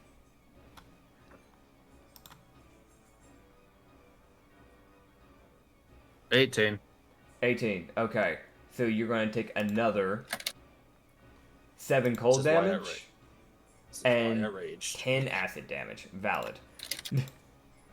Yeah, Loki's literally sitting there like, if I move away, I'm never gonna get back closer to this thing because I physically cannot succeed that save. That is Like, fair. there's nothing he can do to hurt it. Like, it's like I'm just sitting here. Can I use my bonus action to try to get through the frightened effect? You can, yes. You're not. Wisdom save. Fuck. What'd you get? Uh-oh. 10. That will be a fail. So you stay Yeah, Yeah, I frightened. figured. I have. Cool. I have one thing I can do to hurt it on my turn. Yep. Keep in mind, because of the frightened, everything we do against it is disadvantage. Yep. I know. That's why I can't. I'm not. That's fair. That's fair. Do you want an NPC to go, or does Ublex or Usagi want to go next? I'll go next. Okay. Alright. I'm gonna take 2 steps here and then attempt to jump. How tall is this roof? That roof is like a good 35 feet probably in height, I'd say. Fuck. Because that's like, Okay, I'll stall- you're like in the capital, so you're going to be looking at way bigger buildings. How tall is this roof? That one probably Same. be just around like 20 feet. Okay, good. I can jump 20 feet. Yeah. All Because right. the other one, you were actually pointing at one that had like an open area roof, so it was probably like a second story where you just pointed at like a first That's story fair. at this one, so yeah. Right. Right. Well, I'm just gonna use my bonus action to jump up here. Okay, so roll me in athletics.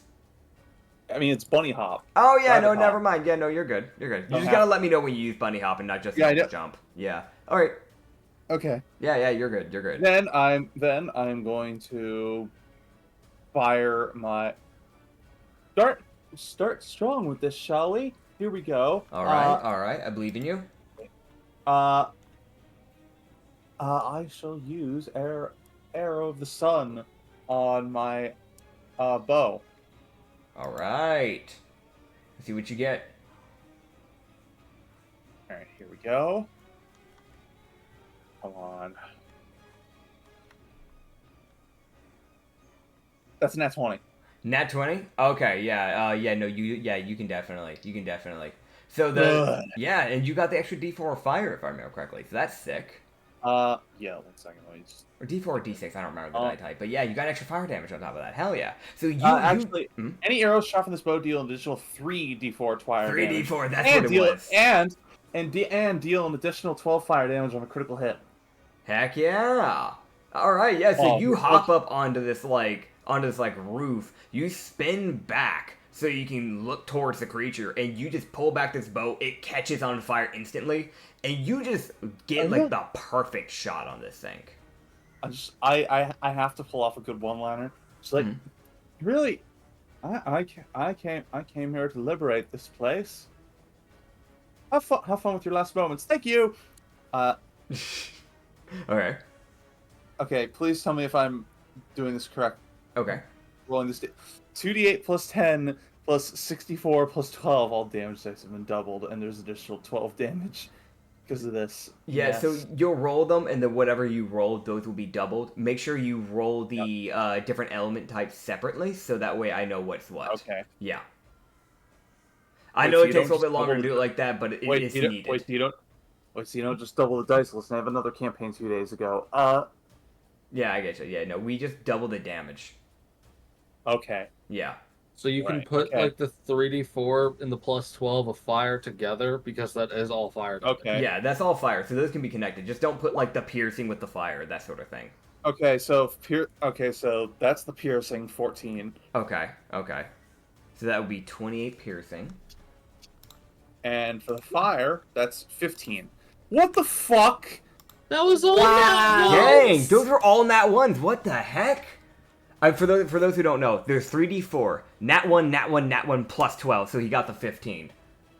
It is doubled, so it's still 30 fire damage, but that one in the world. That is bullshit. That Roll is 20. That should have been so much better. Yeah. Absolutely. The dice giveth and the dice taketh away. The dice said have a nat 20 and get 20. nothing. Have a nat 20. Now here's the nat ones. Yeah, jeez. 3 for 1 deal. 3 for That's 1. my turn. Anyway, that's my turn. Alright, that's the end That of is your turn. not the kind of Understood. 3 for 1 anybody wants. That is also true. Ublex, do you want to go or do you want an NPC to go? I'm gonna try to go. Okay. Let's see if I can do anything. Jeez. And this fucking sphere. Mm-hmm. I wanna get out of it. You want to get out of the sphere? Okay, so remember, you just can't go towards the thing. Also, you're in difficult terrain. Yeah, you can't go towards it because you're frightened. Difficult terrain, so your movement is halved, and you also have that -5 to your original movement, so do the -5 and then halve that, and that's going to be your movement speed. So what's your base? Your base is 30, right? Yeah, it's not So 25. it would then which brought half down of 25, and then you have 25, which is an odd number, so it will give you the higher. So you'll have 15 feet of movement speed. Goodness gracious. Wait. Side note. Yeah? I'm on my cloud steppers. Okay, you're on Cloud Servers. Okay, so yeah, then you can move at 25 instead of the 15. It's also probably a good thing because it's keeping you from making contact with the snow, which I'm going to be honest, would actively be soaking into your body otherwise. So. Yeah, no, I don't want to be. I don't want the snow to soak inside of me. Yeah, I'll be real. Larger Ublex! Snow and rain can be inconvenient for you at sometimes. That is just kind of a problem for you.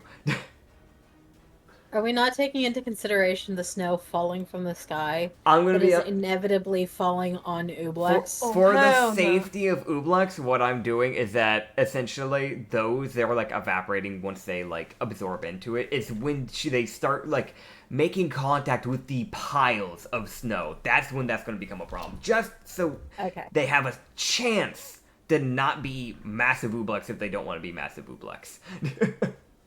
Banishment on this guy? Oh, you want to try banishment? I'm Go not for in it. range. Hold on. Okay. Give me a second. So, let's just ignore that I moved right here. Oh, let me get rid of that. Yeah. Okay, I can't walk towards him, right? Yeah, you can't walk towards her. No. Because she's afflicted you with frightened. I think that I don't think I DC can cast banishment. Okay, you don't? I can't.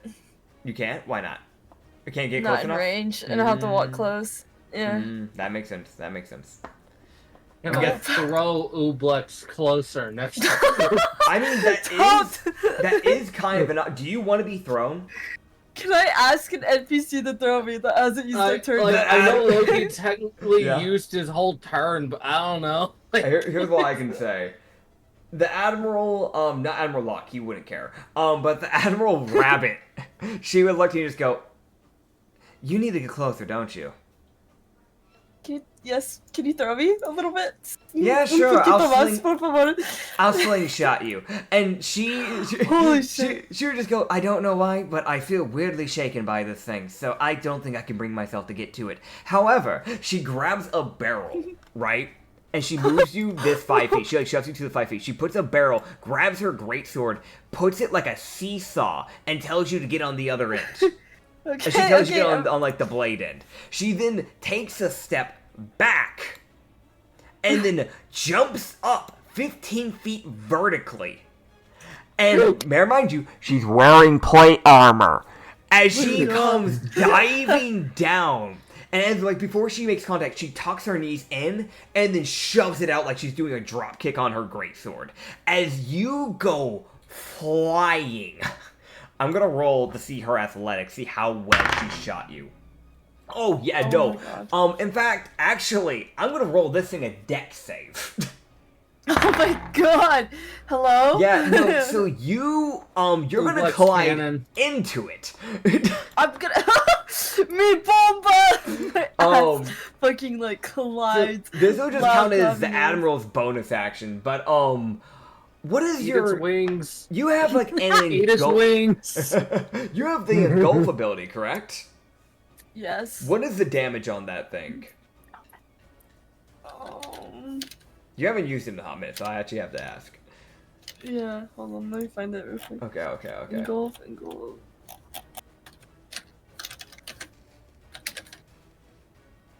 Eat its wings. Eat its wing! Eat its tail. Where the God, fuck eat the is wings, it? then it can't fly and it'll be angry. Wait, no, it'll be angry. Never mind, don't eat That's the what I'm wings. saying, eat the tail, because that gets rid of one of the weapons. Okay, let's see.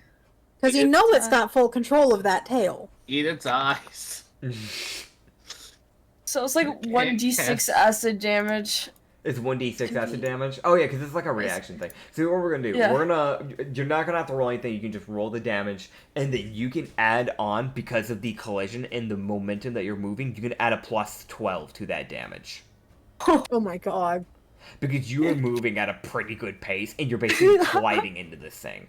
How fast was I moving? I'm gonna be. I mean, you cleared within 3 seconds a. Let me see. A 35-foot gap. So. Yeah, you can collide into this thing. 15. Okay, yeah, so you do 15 acid damage to this thing. As you collide into, like, her, it, whatever you want to call this thing, it is basically a monster. Whether it has sentience or not is kind of questionable. It just seems angry and pissed. You collide into this thing, and you feel like your acid begins to eat away at his body, and then just slide off. So you kind of slam into it, sling off of it, and end up behind it. Oh my god. I'm be real, by the way, engulf is such a weird thing probably for you now, because you're not a blob anymore, so I don't know, that's like a weird thing for you to be a humanoid using engulf now, but it's a thing. While I use engulf now, I'm basically, it'll look like I'm trying to detach my jaw as I grab them and try to eat them whole. I don't know why, but I really love the idea of just everyone just looking over it as Ublex just makes their head 3 times the size of their body just to try and bite somebody. It's like Venom. Yeah. It's like Venom, where it's like, Ishvinkov from One Piece? Ivankov? I cannot say their name. Ivankov? Yeah, I know what you're saying. One of the best, like, fruit power characters. Yeah. It's such a goofy character. I Ublex love has them. achieved 8 miles per hour. Yes. Congratulations.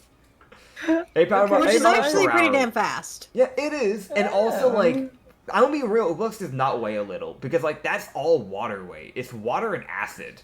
That's not gonna be light. So, Yeah, it's gonna Holy hurt. shit. That collision's gonna hurt. Yeah. So now you can do what you want to do. Alright, I'm gonna try to banish them. They're gonna have to Alright. make a charisma save. Alright, charisma save. Let me see what his charisma save it rolled was. Alright. What is the DC?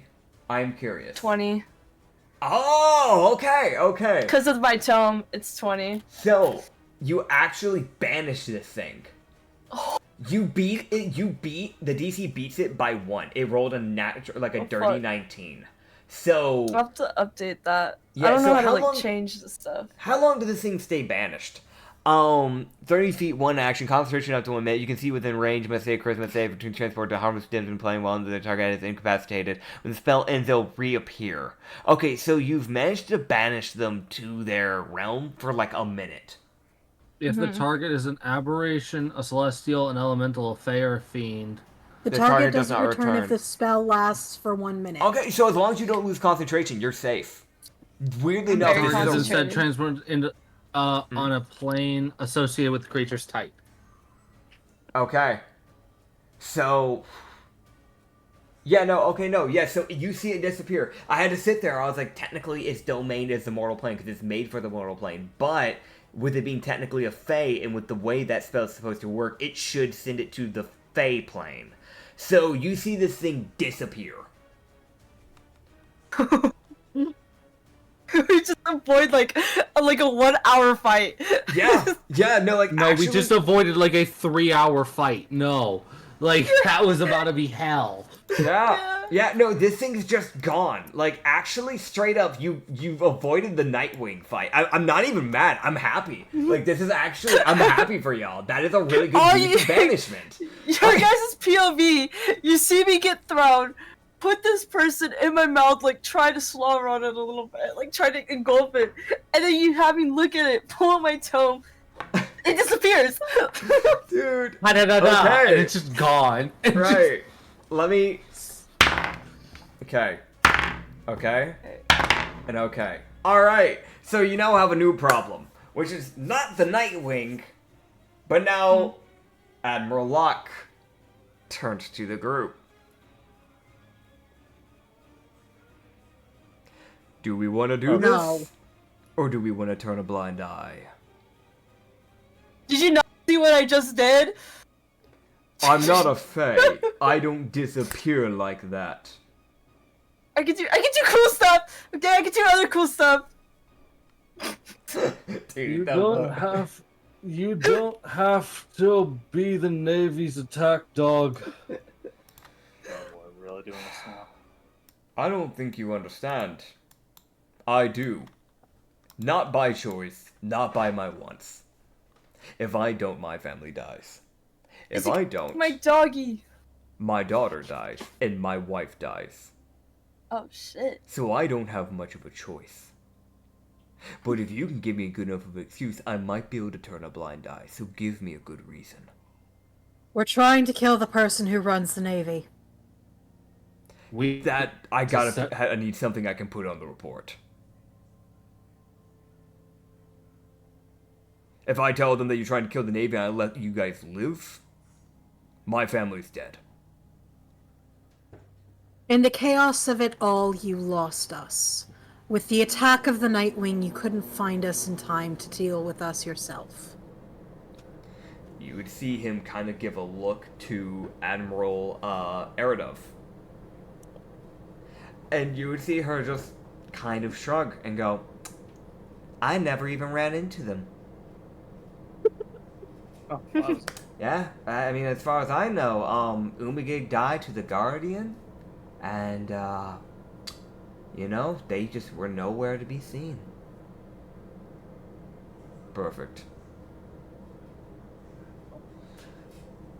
Tell Mollis I said hello. And he will walk I wish away. I could. Where he is. I kind of miss the guy. It's like, whatever, man. That is fair. You would actually hear when you say, man, I miss the guy, you would hear in the back of your head. Because if I remember correctly, actually no, this is fitting for what you are. You are a Warlock of the Fathomless, right? Yes. Yeah, no, I'm gonna be honest, this is a special thing I do for Warlocks of the Fathomless. I kind of forgot that was your subclass for a second here. When you say that, you feel like as if a voice in your head forms. You can't really tell what the voice is, but you can hear in your head a voice go, I miss him too.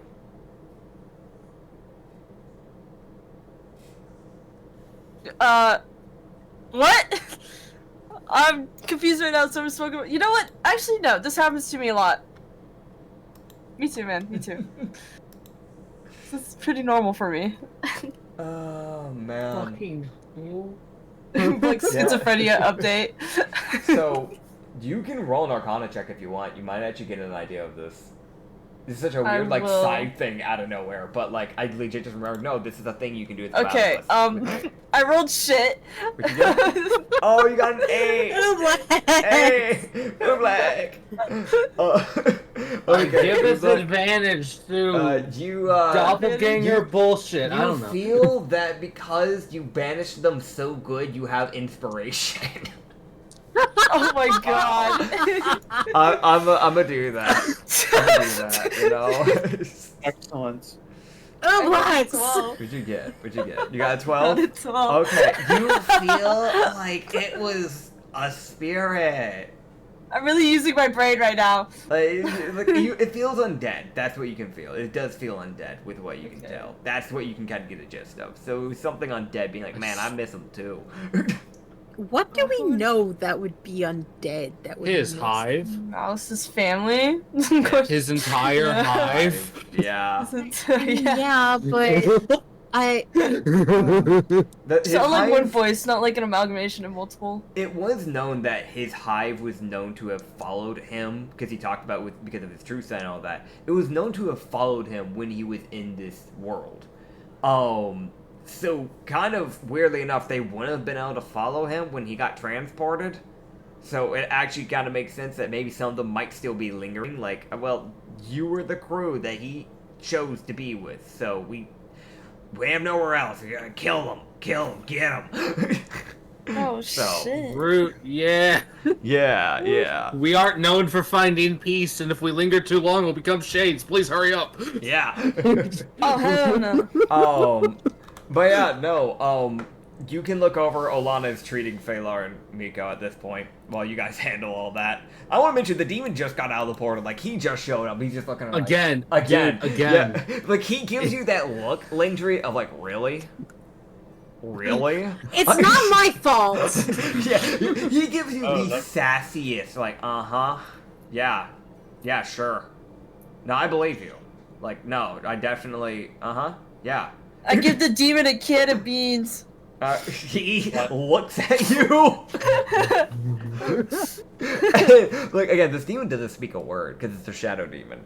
But, like, it looks at you and it just kind of like, you feel like if it had eyebrows, it would be raising it. Like, huh? I mean, big old technically, smile right it now. can speak. It uses abyssal.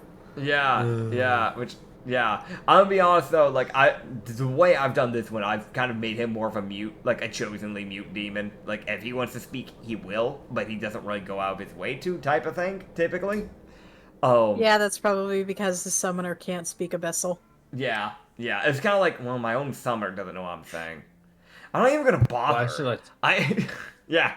Why should I talk? Why should I help you? Fuck Yeah. you. Fuck all of you. This shadow demon reaches out to this can of beans with these, like, almost razor sharp claws.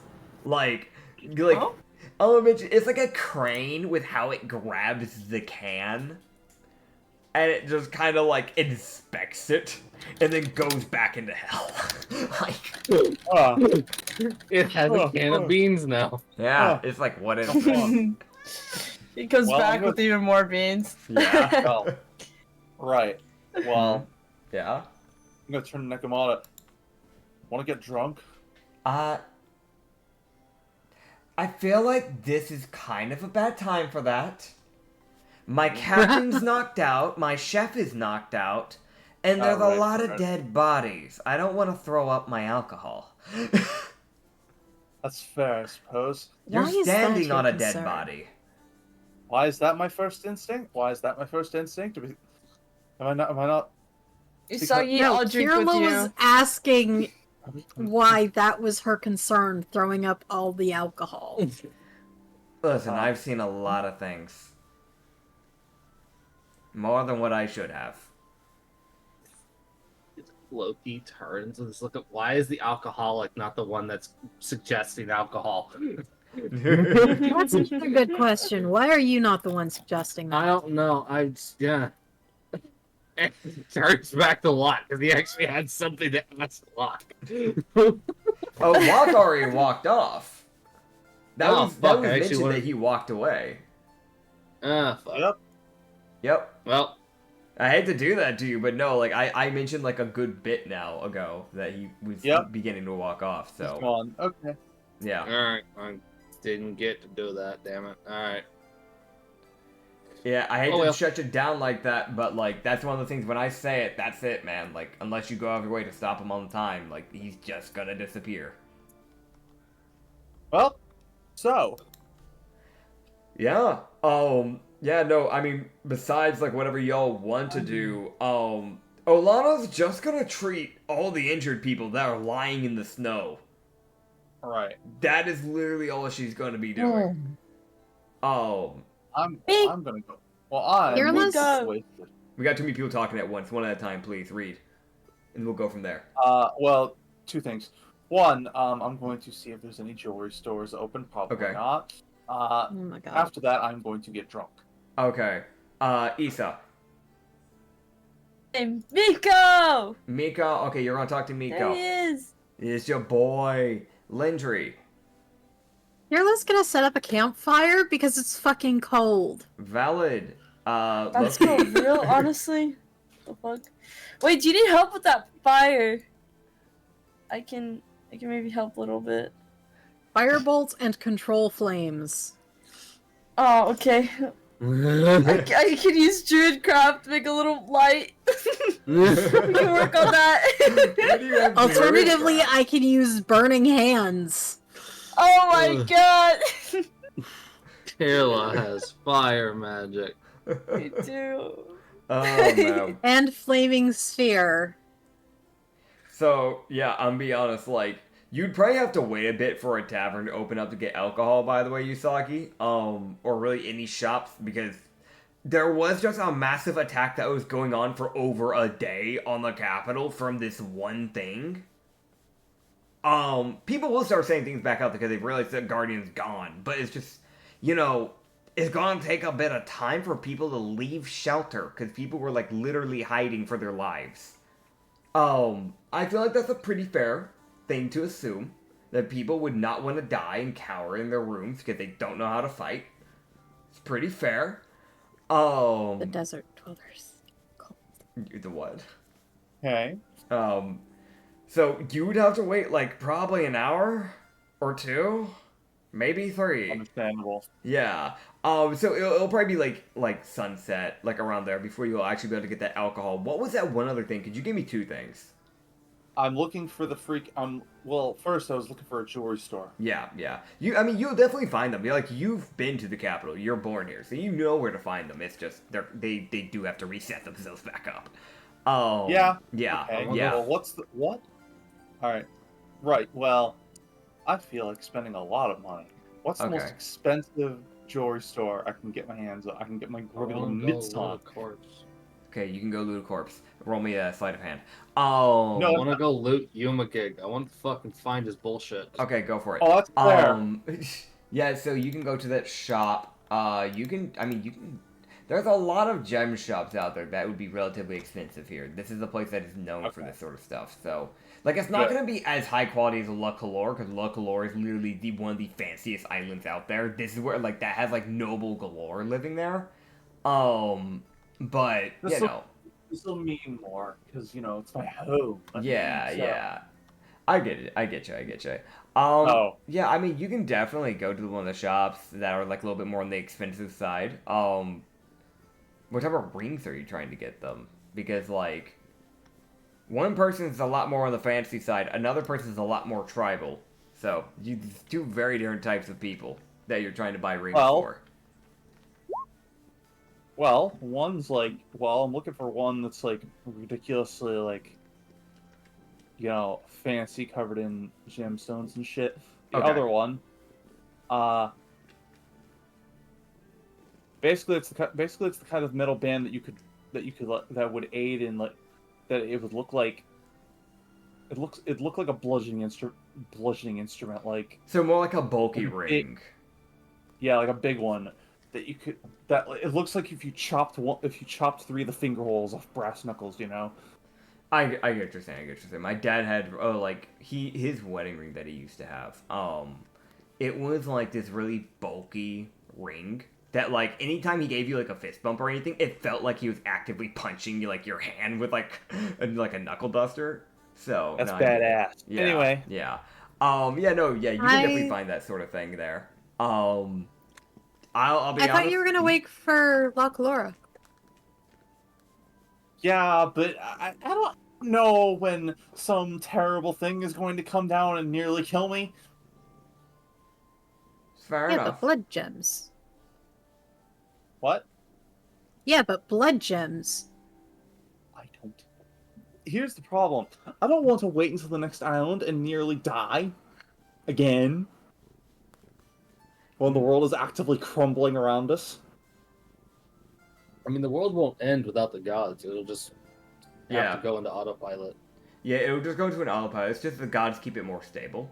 Okay, but it's a little... Yeah.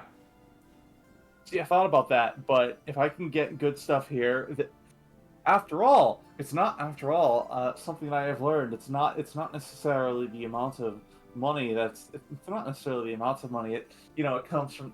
The fact that it comes from the heart, You say as you ask for one of the most expensive stores. I understand. Okay, you know what I mean. Yeah, I know what you mean. So, if the one that's like decked out for jewels, I'm guessing that's for Asta. That would be around 15,000 rupees. The knuckle duster one would be around 10,000 rupees. Sold. All right, cool. Cool. So you can remove that out of your bank account. Cool. Yeah. Now I'm. Cool. Lex. Oh, hey, wait a minute. Hmm? Don't I have this? Oh, wait, hey, wait a minute. Don't I have this? I have a gemstone that I can sell. You do. Here. I will. No, I'll wait to do it till there. Okay. Yeah, you can wait for that then, 100%. Ublex. While Usagi went to go walk off and do stuff, you yelled out Miko. Yep. Yeah, he and Phalar are starting to come to be after Olana's treatment. It's just taking them a bit. They're like kind of dazed, but... Doggo is gonna be so confused. Valid. That is valid. Yeah, no, Miko would look to you. He's just kind of like in a half day. He's like, oh, you're here. I've changed. I forgot. Yeah. So he is like that. Oh, you're here. Oh, wait, hold up. No, that's different. That's very different. Yeah, because again, he's in that day, so it's like he's not fully processing that you look different, but it's like a slow wait. Oh wait. Like his eyes are slowly widening and like the eyebrows slowly lifting. Like, huh? Like you see him kind of rub his eyes. Like, okay, hold up. Like, what the hell is happening? Okay, 1, I know only one blue slime. 2, why is there 3 of them? Yeah. 3, why the fuck is it a person? Hold on. 4, why is there this dog looking at this blue slime confused as all hell? Yep. Yeah, because Miko and Miko, but it's spelt different. It's Miko. It's pronounced the same. Yeah, but if you just Miko with the K. yeah, but if you just tell the dog that the spelling's different, it'll understand. No, he won't. No, you don't know that. You haven't tried. He's a good boy. I love the visual of Miko just looking over like, what? Bitch, what? What? You never talk to me, bitch, what? Miko confused as all hell as he's curled up with Kirla shivering because desert dwellers. Oh yeah, it's valid. Oh man, but yeah, no. He just looked and he just go, I didn't expect to see the group here. It's good to see you. Alex, what happened to you? What happened? Why are you here? What? You're so far from home. Right, I yeah. joined Mingao. I mentioned I joined Phalar's crew because he needed a chef. Yeah. I didn't want him and Zure to die of starvation. But you're here at the same time? Yeah. That's where I am. Yeah, I actually picked up a pact to try and help fight. That didn't go well. Oh my goodness. Yeah, I heard the person you work with, so I just got a pact with Militia and called it a day. Ooh. Licia! Yeah. Really? Yeah, she loved Got it. in contact. She actually made contact with me because she found out that I cook, and she wanted honey. She wanted honey and other foods that she doesn't have in her world that we have here. And she knew that I knew how to cook it, so I just send her random food packages every now and then, and she makes sure I can fight. That's amazing. So you're with Militia. You're with Mike. Yeah. That's awesome. You've been doing good. Oh my gosh, I haven't seen you in ages. I haven't seen you in ages. Let me get up, please. I need to stand up. I'm sorry. You hovering over me like this is a very, very odd position here. You have a character like right there. Yeah, no, I was sitting here. I'm like I didn't think about it, and I was sitting here. I'm like, wait, no, this is a horrible angle. So yeah, he's gonna sit up. He's gonna stand up. Yeah, the dazed man who can finally see straight is like, oh, hold on. Wait, yeah. No. Kirla just let me up. looks at Ublex and just, yeah, you're gonna make Shindeo jealous. Dude. Yeah, I'm gonna be honest, like, Miko is like, he's like a 5-foot guy, because these Kitsunes are rather small people, so like, he just wasn't in a good spot there. Yeah, no, he would just let you just go, right, well, it's good to see you again. Right, I don't know, I'm sorry, you've really... Just throwing me through a loop here. I got this cloak. I know it changed my body, so I don't have to change my will myself to figure out. So I just look like this now. I remember, it's so easy. I remember the one time I saw you in a humanish form. You were like a buff man that you tried making yourself look like when you tried talking to me the first time over the grill. That was pretty cool. Yeah. I liked being like that, but this is way easier because I don't have to think about it. That's fair. That's fair. You don't have to think about holding your form. Sure, that's nice. Exactly. Yeah. So how's things been going with the ship? Is everything good? Everything's I know you've gone through some management changes and stuff like that. Though I believe, if I believe correctly, I think I met your captain and co-captain already. I think we met. Yeah, they're both right here. Yeah. Well, I know they're here now, but I think I don't remember. Did we run it? I think we talked with each other at some point. I'm pretty sure. I think so. I don't. Last time I saw you. No, I don't think so. Maybe. You don't think so? And Gal Mollis was still there. Yeah, well, that's what I'm saying, because, like, y'all ran into them the second time at some point, and he's literally trying to remember if he's ran into Loki yet or not, and Lindry yet or not. That's more where he's like, I think I have. We've never met. Yeah, no. Okay, it might have just been through letter. That might have just been it. Hi, Miko, chef of the Phalar Pirates. Kirla, one of the captains. Yeah, he would kind of like... I won't mention the Shadow Demon who was like, I'm gonna go back to hell. Is still kind of still here because his portal hasn't closed. So he's kind of just watching through the portal. But he's just in hell. He's just like sitting in the fire as it envelops him to take him back. Yeah, like it's elevator like, music. Yeah, no, it really is kind of like an elevator for him. Like, he's just kind of waiting for the portal to close because he's already on the other side. He's just staring like, is this gonna close? Or are you gonna... Still here? I have this can of beans. What do I do with it? I don't eat. You see an imp walk by, and you see him grab the imp by the head and shove it into their like hand, and then just pat them on the back as they keep walking. That imp is either greatly offended or happy. Or That both. is probably going to come back at a later point when I summon Yeah. in the. That's definitely. Dude, You're definitely gonna summon imps at some point, and one of them's gonna have a can of beans. And it's gonna And throw just itself. throw it. Yeah. Dude, yeah. You never know, man. But yeah, no, he was just This like, must happen. Dude, it's fair, it's fair. Miko would just kind of look between the group and just go, right, oh yeah, and you're Loki, I'm guessing, since that's the injury. Loki walked off to go loot a body. Right, never mind, apologies, he didn't listen. Yeah, no, that's fair, I know, I left long before they started healing them, because I was like, I'm gonna go loot before everyone starts moving around. I want that damn sword from that fucking orc. Come here.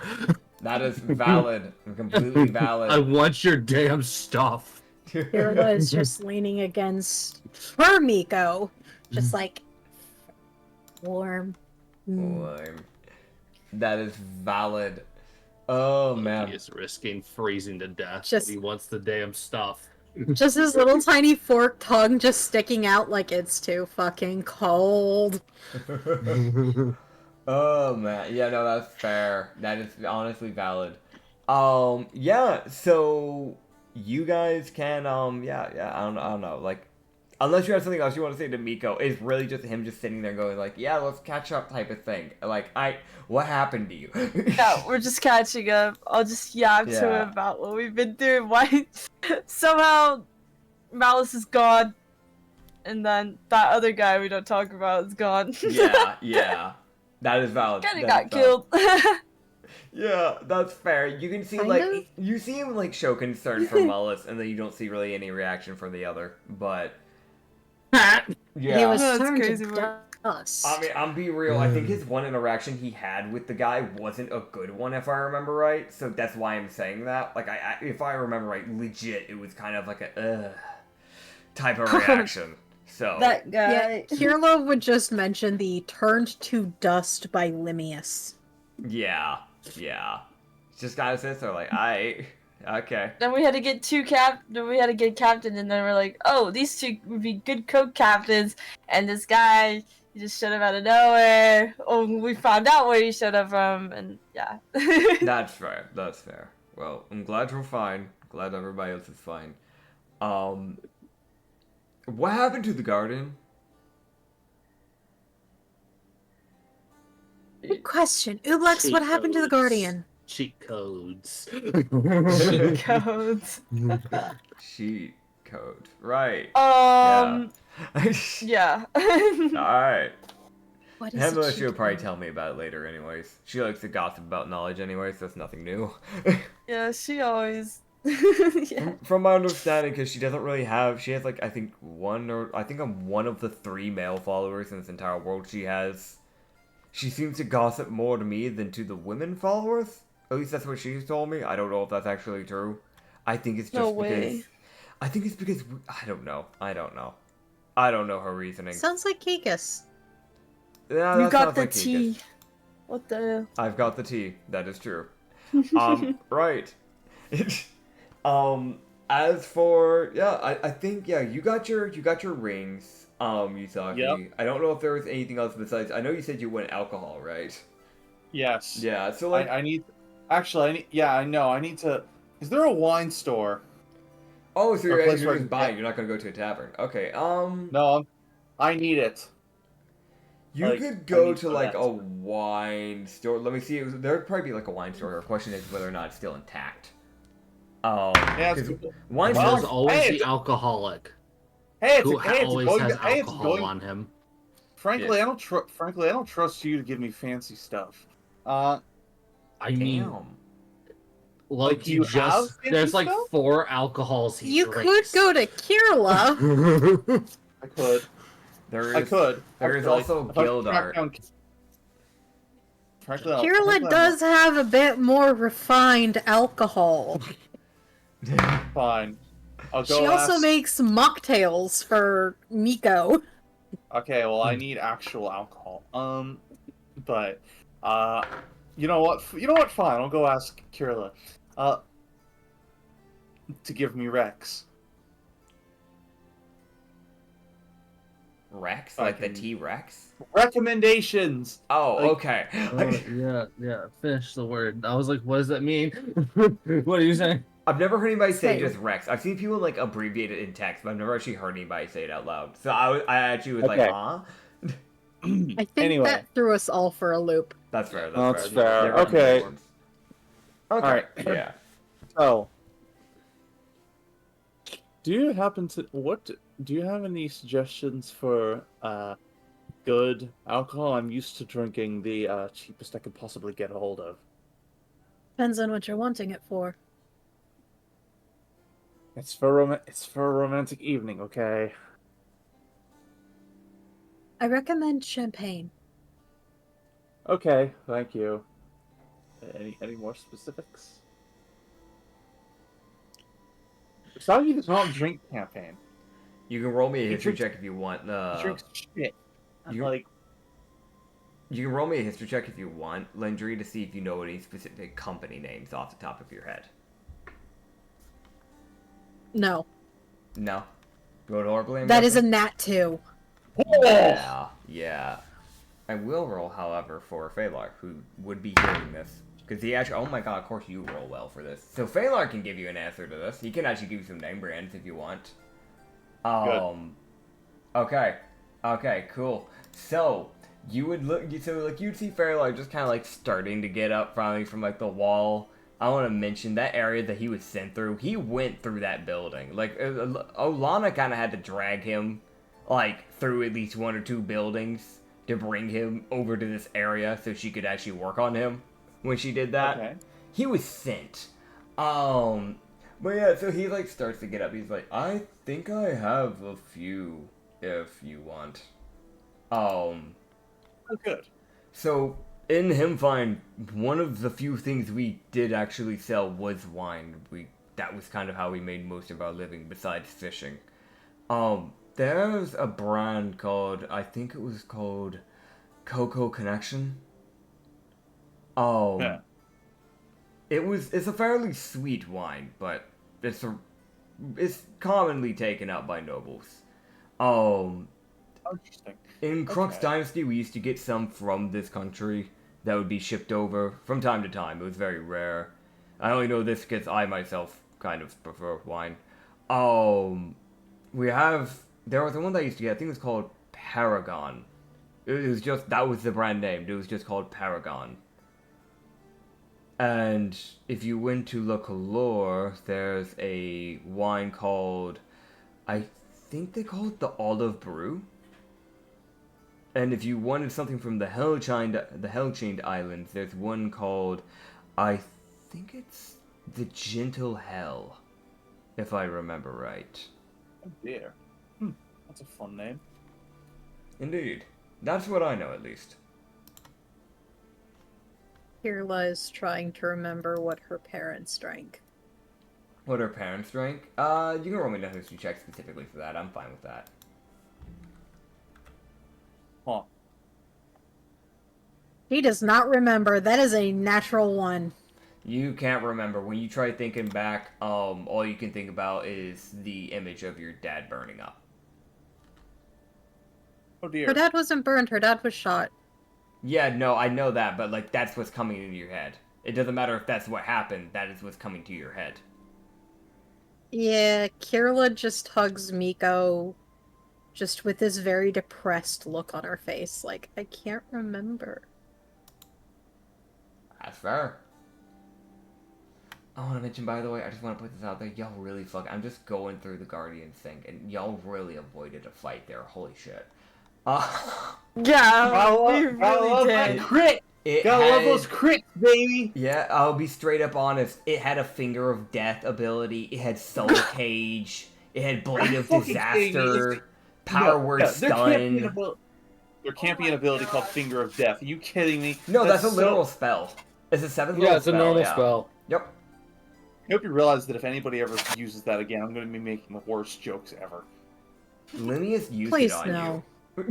No, I can't don't help finger. it. That's what killed you. I hated that he used a modified form of that. No. Wow, I got. Keep it. Keep it. I can't. Sit. I can't. Sit. Mute yourself if you can't. I'm grabbing the spray bottle. I'm spraying water on you. Nope, do not. Please, Treating don't you say like a sit. cat. Please don't say sit. That makes it sound weirder than it is. Anyway. Man, you just think of things weird. I'm just mad chilling. I'm Bing chilling, man. That's the Chinese for ice cream. I think that's Mandarin. It's Mandarin specifically. I think it's what you call that. But I have my mouse over the server. No, mute don't. button. don't do that. Don't do that. Don't do that. Oh, that illegal. Okay. Oh god. But yeah, Alright, yeah. well, You can make the joke. I let's don't care. I'm just messing with you, but I don't care. God. As long as that Now Ristak you've is ruined taken off YouTube, we're good, dude. Like. Well, now you've ruined it. Like, I don't know. I love the idea of Usagi about to say something, and then a little portal opens up, and it just gets sprayed in the face by just a human hand going, "Stop it!" You know No, what? You know God. what? I will. You know what? That's what happens. Like go Usagi, to horny jail. Usagi, you start thinking about making a joke about this. Like you don't even know why you have this information, but for some reason, this information is flooded your head, and as it begins to flood your head, and this joke starts to come to your mind. You see a portal with that gnome that brought you to that brought you to Taka that one time. You see him appear out of thin air with a water bottle, spray you, and then disappear. What? Right. That smile has not left him. Y'all still have not seen him not smile. That is like, you don't know if he's incapable of smiling. I just want to put that out there. Like, Right. Well, I guess I'm going to. Well, now that I have some information, I'm gonna go get that alcohol. all right. Well, you go get the alcohol. We're gonna jump over to Loki for a second because he wanted to go loot a person and he's been waiting for a bit. Rena, why are you smacking at me? I'm just trying to look at the inventory of Admiral Umagig. Don't. Let me touch my keyboard. Because Rena wants your attention, damn it. No, she's like swishing her tail like I did something. I didn't do anything. What I do? You haven't given her enough attention, obviously. But then when I try and pet her, she gets mad. She's like Yep. trying to slap Well, me because away. you didn't give her attention soon enough. Lore accurate cat. I'm sorry, Rena. I'm sorry. Here, I'll stick my hand out. You're not gonna smack me, right? You're not gonna. I see you raising that hand. You put that paw down. You put that. I love her about. Life with cats, everybody. Let me get a picture of this cat. She is like, she's having a moment. Hey, can you? I'm sorry, this is in recording. Hey, you got my hand that time. So mad. Okay, so you have in this inventory, right? As you begin looting this body with that 20 in your sleight of hand, I actually somehow still remember that roll. That is really good memory for once.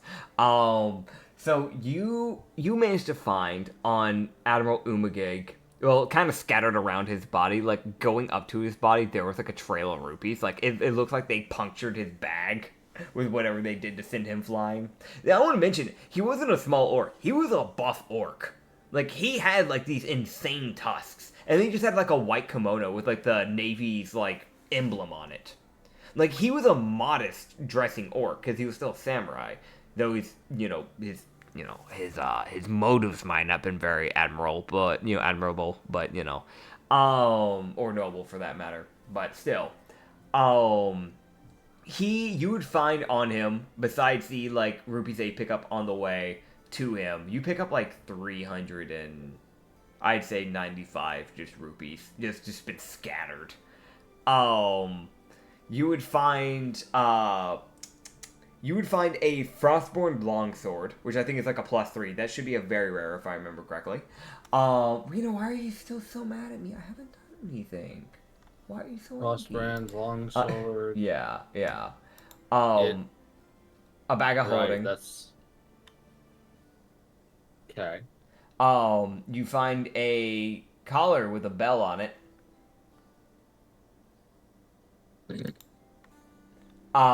You find a jar of bubble berries. Yeah, okay.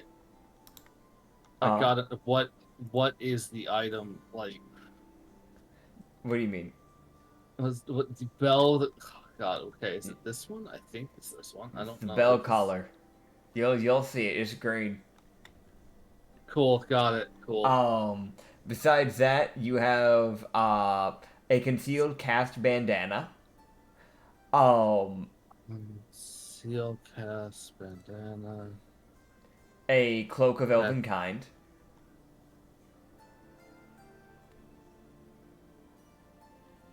Okay. 5 smoke grenades.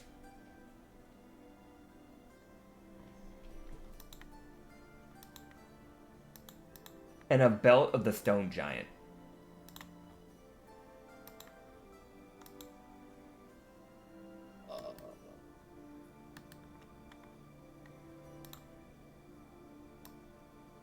Okay. Got that? Yeah. That's stone giant. Heck yeah. Belt of the stone giant. Okay. There you go. Oh. Neat. Yeah. Dude. Alright, yeah, that's what you will find on it. And you thought you can go find that alcohol. It's like, at this point, it's like sunset. Like, it's like 5 p.m. Like, some of the taverns and some of the alcohol shops are starting to finally get themselves into gear. That type of stuff takes a little bit longer to set up after something like this, because, you know. Oh. Okay.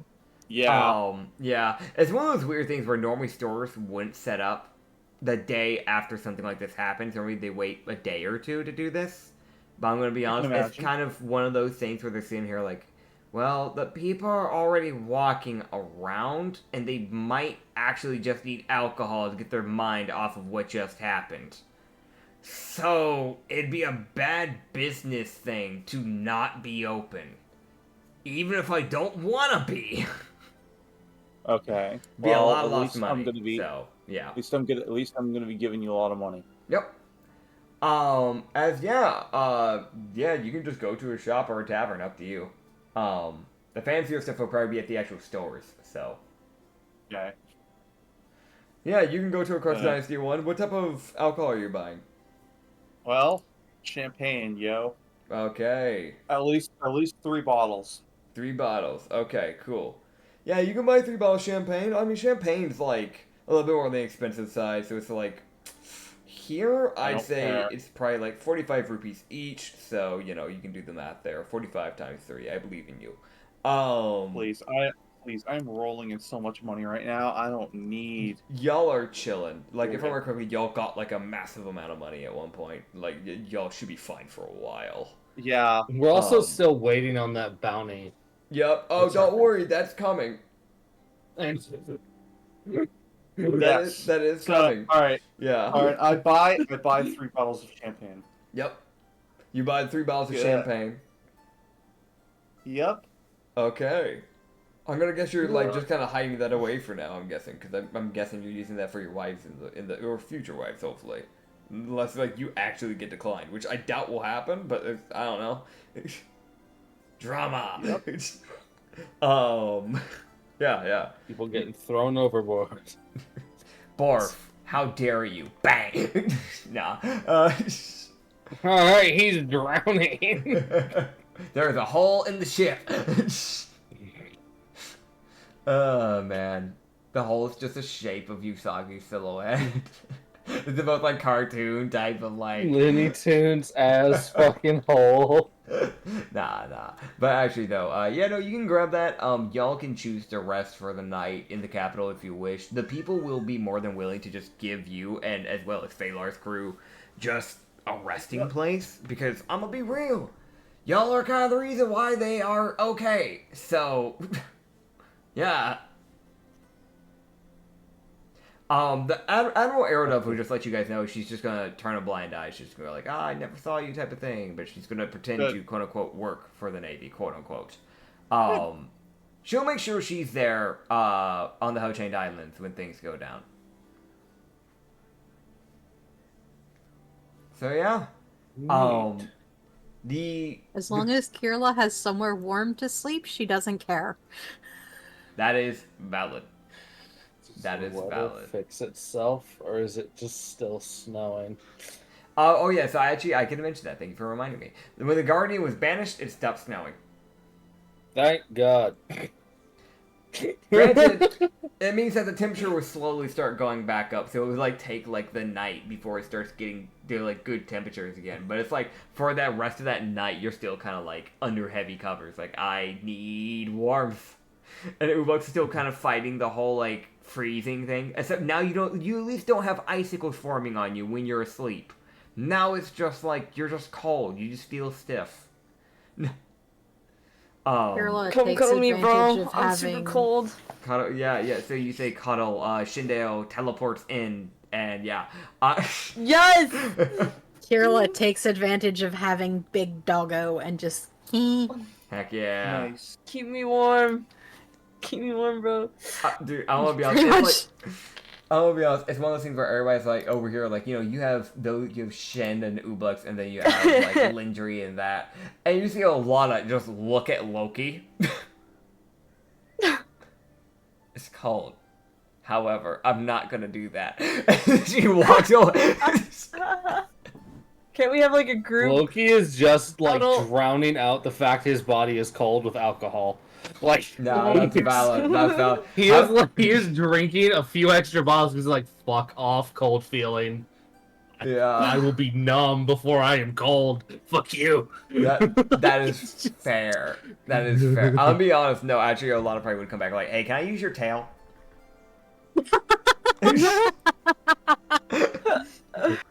Wait! I just realized I have to speak with animals. I could talk to Miko. You could, yeah. So can I. We can both talk to the dog. Hi, doggy. Oh man, yeah, no. Olana would ask to use your tail as a freaking extra like blanket, I guess. Kirla offers to share cuddles with Miko. She goes over because she doesn't want to have to deal with like she has an option. She's not gonna deal with the smell of alcohol in the process. Yeah, no, like, I'm be honest, Phalar just does that with Miko's tail. Miko has a pretty big tail. Not your Miko, the actual Miko guy. The previous Miko with a K. Miko with a K. Yeah, no, I'm gonna be real, Nakamata just does the same thing. So, she just uses its tail as well. Understandable. Yeah. Oh, man. Yeah. You guys can wake up the next day. You can start heading back to your ship. You gotta walk you can either choose to walk all the way through all the towns again to get back to your ship, or you can have them circle back to you. Shin's kind of here, so you can just teleport over there and let them know. They just gotta ask him. I don't feel like walking all the way back, to be honest. You mean you don't I want to feel run like back into like the actual town people who will actually now be paying attention to you and could possibly either Oh, be you know mad what? and Actually, or that's a good happy. idea. You know what? Actually, that's a good idea. I want some I want Oh some recognition for If I can soak up a little bit of the, if I can soak up just a little bit of the, like, adoration. So. Yeah, no, that's valid. That's valid. This is gonna end horribly. There's one thing. What do you mean? How's Loki this gonna would end be horribly? checking with the I want my townspeople. freaking, I want my adoration. Damn it! Also, what were you saying? There's no Akron? guarantee that's gonna happen. But I want to try. That's fair. That's fair. Also, what Akron? I want to check with someone with the townspeople. I want to find someone who looks like they might know something, like know anything about what's happening. Hey, About what's I just wanna happening ask- in general? yeah, no, because there's specific information. He wants, like, he's looking for like a guard or something, like a guard that's left, if there's any left. Yeah, I mean, there's definitely like at least a few guards. It's probably like the more injured samurais that Olana found and healed up, but there'd be one. Yeah, he would. He knows they probably won't know the answer, but he still wants to ask. Mhm. I don't know if you'd know this. Is your emperor alive? You would see this like Chalin samurai just kind of look to you and just go, from what I know, I don't think he is. He was handling himself against Admiral Umagig for a bit there, but the Guardian kind of came through and that was kind of a wrap. Right. I just wanted to know. Yeah, we kind of need to find someone to take over because he didn't have a daughter or a son to take over, nor was he married. So, That's a new dilemma. Just this look of just God fucking problems. They Yep. keep popping up. Oh, man. You're just also just kind of looked and you just go, right, I see you're pirates. Yeah. We came to help. Yeah, you helped. I just kind of gives you a look and then just kind of goes, be real with me here. How useful has Usagi been? I know he looks different now, but I know him when I see him. Okay. Loki would look at him and just say it, and like he's not speaking loudly, so no one else can hear him. Because he would have walked a bit away from the group. Yeah. For this, he was like, from what I read in notes from the starting, he wasn't great, but he's gotten a lot better. So he's improved? He has. He's trying. So he's not stealing random people's wallets, taking collars off of dogs. No. He's not harassing old men who are just trying to live their retirement through. He's not. I feel like that's there's no targeted graffiti and on specific. walls or anything like that. I don't think he's done anything like that in a while, as far as I know. Not as long as he's been under me. Okay, that's good. That's good. That's Loki's only benchmark. Is like, who the hell he's is been this under guy? my command. I don't fucking think so. Who the hell is this guy? I mean, granted, God. you won't be able to hear the Jolin guard, Usagi. But most likely, it's probably one of the guards that had to deal with your shenanigans, like when you lived here. Hero would just approach Loki and just, we almost ready? Huh? Oh, yes. Yeah. Well, I hope you can find a new emperor and quickly, so this kingdom doesn't crumble. Yeah, me too. I think I Run for have it someone in yourself. mind. You got this. I don't think I'm the person for that. If it was my choice, I would just kill every politician. So I don't think I'm the right man. I mean, that's not always a bad option. Things have to be handled politically in a diplomatic manner, and I'm not that person. Yes, the joys of diplomacy and politics and everything I hated. Yes. Being the daughter of a noble. I live by the blade for a reason. I've been a pirate too frickin' long. It's a wonder Usagi hasn't gotten himself in more trouble. Yeah, I don't want him becoming emperor. Please get him away. Yeah, no problem. Alright, we're leaving. Thank you. I appreciate it. Now I'm wrong. curious. Great. Oh, God. Well, yeah, no, you... Well... Yeah. Loki would tell him, he would go, well, if you know the guy who, old lady or whoever, becomes the emperor or empress, let them know that if we don't die, to contact us if they need help again. We'll come back. It's just... We gotta first deal with everything else that's going wrong. No, I understand it. If we can handle it ourselves, we probably will. So... That's... If you're contacting, it has to be bad. Just yeah, basically. But yeah, you guys can start heading back to the ship. Throughout your way back to the ship through the towns, you get a mixture, specifically Usagi, because you wanted kind of like, some stuff here. You get a mixture of some people kind of like still kind of scowling at you. Probably the people that hold like bigger grudges against you, like the ones that you caused more problems. Growing up. Anybody gonna? No, but nobody's actually gonna like I don't know. I wasn't done. Need some praise, So damn it. you might. Let you him might. finish. You'll probably Okay. know when I'm done. Okay, sorry. No, you're good. You're good. I just wanted to double check. Also, I just Yeah.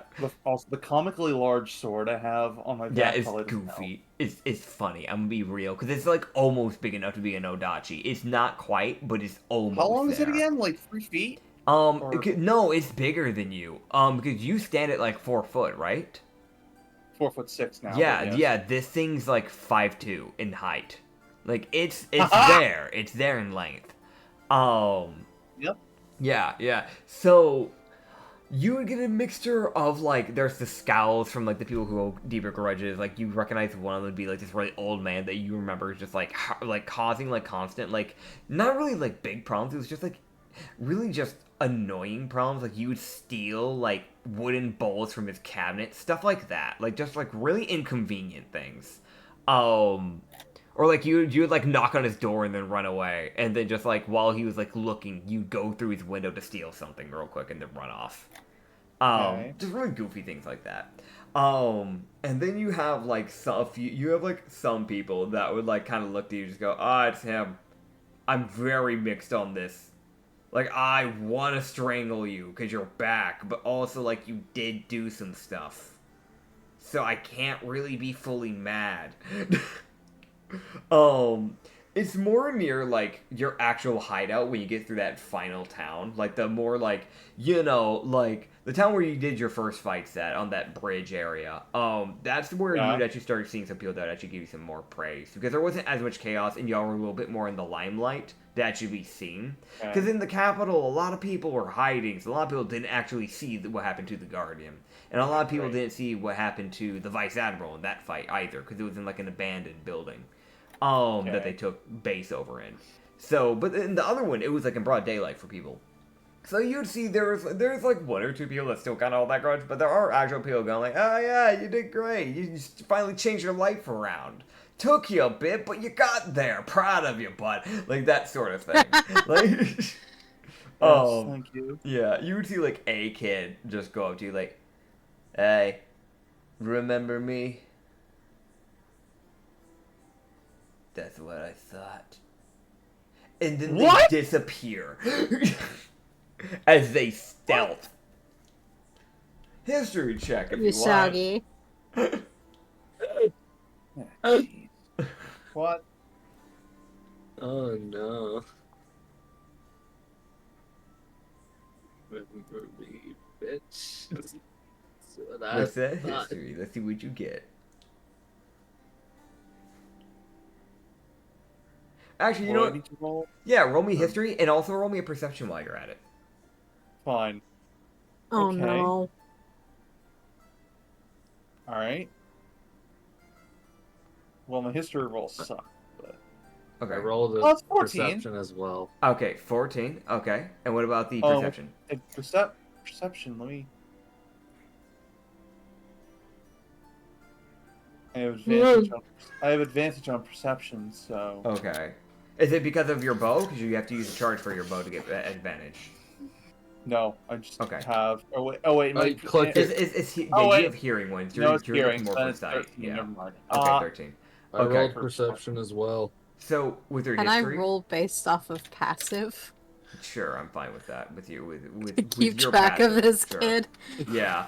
Because you're actually more passively doing it. For Usagi, it makes sense for him to have to roll his like perception because he's actively like dealing with the kid. They just went poof. You remember as long as you beat a 17 in your perception, you'll see him. So I know Loki, you said you wanted to roll perception. So if you beat a 17, you'll see it. Okay, I see him. Yeah. Okay. Cool. Unless I got a Ublex natural rolls. 18. Okay, yeah, you see him. Unless Ublex rolls, you probably won't because you have a passive of 11. But that's up to you. You saw it. You see this kid. Quite disappear- embarrassing. Dude, I've been there. I have a character with a -7. No, she Oh. has a no, not -7, but she has a 7 in her passive investigation. It's really sad. But no. So It's you okay. Reed, you see him disappear.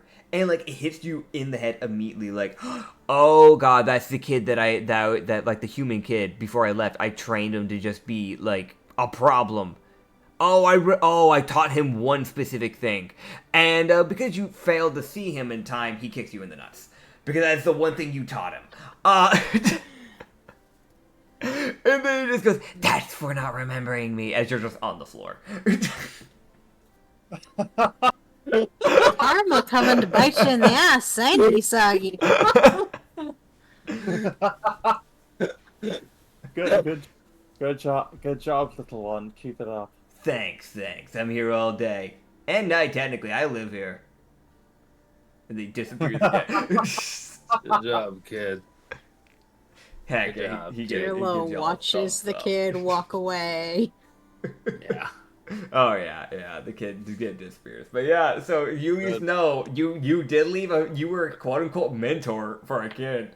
Whether that's a good thing or a bad thing is debatable, but it's there. Can't wait for that kid to become the next great BBEG. The nut kicker. Excellent. The one thing that everybody has to do for that character is like, you know, like how some games they're like, okay, well you can only do certain races, things like that. You have to be a guy. Why? Because he is a threat to your balls. We're not doing that. I'm being honest. We are not doing that. But yeah. Yeah, I mean, you guys can get back to the ship. The ship seems pretty well intact. There are sunken Navy ships, but we don't talk about that. There is yeah. What about those two ships? They are fully repaired. The captain with the shield, Captain Leonardo, he has taken over one of them with his grunts. And you see that the Vice Admiral has taken the other one with her grunts. Fuck yeah.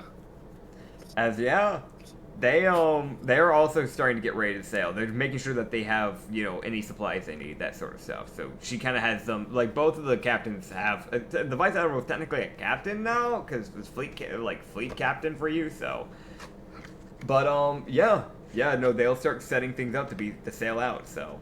You guys can go ahead and sail out, though. You don't have to wait for them, because, you know how that is. You guys actually have your supplies. You guys can get set out. fucked, idiot. You guys would know that the next island you're heading to, you have one island in the way of La Calor, as you guys begin heading into Ingerhay Sea, which is an island known as, it's all in capital, by the way, M-U-K, Muck. As you make your way to Muck, it is 2 days away. Don't you love going to an island called Muck? Spell it backwards. No. Oh no, Anissa, no! You ruined it. Why? Why would you do this? Just the fact Issa did that from a distance. She didn't even give you the courtesy of being at her mic. She was away from the mic and yelled that. I hope your parents heard that. They won't know the context. I don't know if that's better or worse. I'll be honest. I don't. They'll just hear spell it backwards. True. That's almost worse. Oh, That's God. Dude, so you're heading to Spell It Backwards Island. Spell It Backwards Island is crazy. Dude, it's like a really bad version of Opposite Day Island. Nice. Alright, well, jeez. Yeah? before that, alright, well, I wonder what this island was supposed to be. Who knows? Who knows? But yeah. Issa fucked it up. I was here to help. I'll be here every Sunday. Thank you. I will mention that it's the first time I've actually had a player take a name that I've made for something and, like, do something like that. That's something that, like, I feel like I always hear about DMs like having to deal with. I've been DMing for years, never got that. That is the first time. Congratulations. I'm glad I'm here first. Okay. Hi. All right. Listen, I may be dense, but even I'm not that dense. Bar for bar. God. Okay. But yeah. So besides that, the party, your crew seems mainly pretty well intact. Nobody seems hurt. They seem to have handled the other ships pretty well. There's definitely, like, I will mention there's one small thing. One of the cannons on the ship, when you guys got there before you started sailing off, was, like, having to be dried off by Kasheshe for unknown reasons. We don't worry about that. But yeah. Yeah, you guys can head off as you begin sailing into Ingerhay Sea. Because you're probably leaving, like, midday. Around nighttime, you start getting out of the Facey into the Ingerhays, and you can see this thick fog begin to form in. As you now know, you're definitely in Ingerhays, because there is a fog that never lifts from this area. Right. So, no matter how good your eyesight is, no matter even if you have true sight, you will always only be able to, at max, see 60 feet ahead of you. At best. That is the dangers of Ingerhay Sea. Because there is a Leviathan you wouldn't know. A lot of sniffing the air for Kirilla, then. Yep. A lot of that, and a lot of hearing for Usagi. Weirdly enough, Varara's gonna come in clutch for this. That's gonna be something that Varara, your robot that uses heat sensing, will be useful for this. Convenient. They used to not have heat sensing. I do want to mention that. When they first was invited to use the party, they did not have heat sensing. However, Kasheshe has upgraded her. So, yeah. Good Sounds job. about right. Sheshe. Good job. Yep. You'd also see that he's embedded the arrow as a way to where it can fold up and pop in and out of her arm instead of her having to hold it every time. So now it can't be detached from her. So now enemies can't disarm her. Because that's happened once before. It's not like it mattered, because she clocked the crap out of them. She's made of metal, but, like, still. Yeah. Besides that, you guys start heading into Ingerhay Sea. And I'd say, like, a day in, like, around, like, 11 p.m., you would start to see floating in the water is, like, a silhouette of a house. Like a little hut. What the fuck? And when you start to get closer, it's this little wooden hut that's been built onto a wooden raft. And it has a tiny little sail flag on the top. And you can see sitting on the porch with a single flower pot that has like a plant on there is a blue grung that is just rocking back and forth in his like rocking chair. Oh?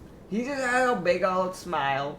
He's got lanterns on the outside of the porch. He's just rocking back and forth. And forth. And you can see one of the lights lighting up a sign on the porch that says Carbon Fibers Floating Traveler Rest Station. That one's fun. Is Carbon his name Fibers. Carbon Fiber? His name's Carbon Fiber. It's Carbon Fibers Floating Traveler Rest Station. Hey, we should go talk to this guy. Heck yeah. I'll get you the image. Rena, You sound stop. so excited. I love him. What do you mean unable to save image? I save the image, you know it. As you are looking at, do I have it on NPC visuals? I do know that's pirate talk. No one of Venom's biting me over and over. As you see this blue grung with this like aqua dark blue cloak and a little wooden staff sitting beside his rocking chair, big beady black eyes, or actually not beady, but more like dilated black eyes. Some like light grass, just kind of like in like plants, just kind of growing on top of his head. Kind of that aqua blue like skin color. He's smiling. He's having a good time. He's got a little robe. He's got a little tunic. He has a little like necklace made of rope. He's happy. I love him. Look at him. He's so cute. He's so The great. only thing he's missing is a little bitty dragonfly sitting on his head. Oh, don't worry, he has something better. I don't have a picture for this type of thing, but he has sitting like on top of his head. He has a little cherry dragon. A cherry dragon They grow to be at adult size when they become an adult. They grow to be like the size of honestly the palm of your hand. They're really tiny little dragons. They're insanely weak. They're typically kept as pets. But it's this like pink little dragon that like is just munching on cherries. So you can probably guess this guy probably likes his cherries. He probably makes sure he has cherries ready to go for this little dragon. But yeah. Cherries too. Yeah, heck yeah, you should. Cherries are good. But he's just sitting on his rocking chair. He waves to you as like your ship begins passing by. He's just rocking on his rocking chair. Like, Nice. do we want to stop? Do you? I sort of heard Reed getting kind of like, oh. I mean, I could go either way. Up to you guys. I could go either way. Really, I shall abstain. That means it's up to Acrid and Issa. Vote. Alright. Let's vote. Alright. It's a vote of 2 people. Here we go. Hope you vote for the same person. Same thing. I'm hearing like nothing. Y'all gotta make like a decision here. I don't know. Like I don't have an opinion on this. Alright, Isa. He's just like me for real. Oh my god. Y'all are so insanely undecisive. Like, it's actually crazy. I mean, like, Yeah. Let's go with the fun. let's go with the original interest from Usagi then. Okay. sure. Hey. Okay, Alright. cool. Yeah, that's how we can do I'm this. cool with that. I'm cool with Alright. that. Good. Yeah. I don't mind people being undecisive. I'm undecisive. But when the whole party gets undecisive, it becomes a problem. It's the most like I'm do you sitting here mean? like, is this a fucking trap? It doesn't feel like a good idea. I'm not worried. How are you alive in the middle of nowhere? Hello, sir. Hello, sir. Is your name? Hello, sir. Do you happen? Oh, hi. Do you have any food? Oh, yeah. Hold on. And you see him get up from his rocking chair, go inside, and you see him come back out with a bowl of cherries. Fucking men. He's kind of like looking up at the ship because he's got to figure out how to get it to you. I mean, I have the gravity ring. I can just jump down, get it, and jump back up. Yeah, that works. Yeah, you can just do that. I shall do just that. All right. Yeah, you grab the bowl of cherries, you turn on your gravity ring, and you jump back up. Thank you, sir. Welcome. I just dropped 50 gold in his lap. Oh, thanks. He just like pockets it, or not gold, but rupees. But like, yeah, no, he just kind of pockets it. Yep. Yeah, I'll be honest. This guy, he wasn't going to charge a single thing. He was just giving food. Firing the know. rest station thing. Ah. Oh, I know. Yeah. I know. I know. I just have money burning a hole in my pocket, and I'm feeling generous today. Oh heck yeah, we love to see it. Right. Yep. So you need thing you need?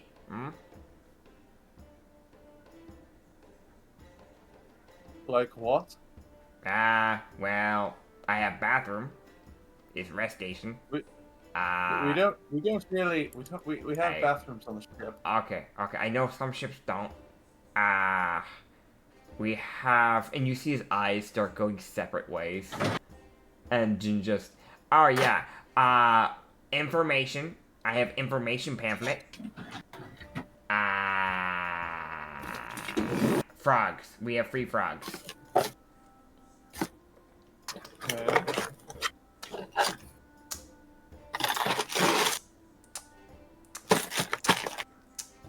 Yes, I have sent you DM image. Alright, let me see. Heck yeah. And I have double checked.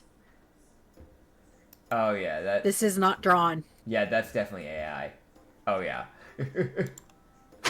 Oh man, heck yeah. You can put that in NPC visual you want, but that's definitely Cherry Dragon. But yeah, no. I mean, like, yeah, he's basically just said, I have information pamphlets, and I have bathroom. He also I has. also found another one if you want more derpy. Heck yeah. He also has free frogs. Again. Heck yeah. That's more like a chameleon dragon too. Heck yeah. Oh man. But yeah. I mean, that's all he has to offer. It's just a rest station. Like, he's just kind of like a goofy NPC.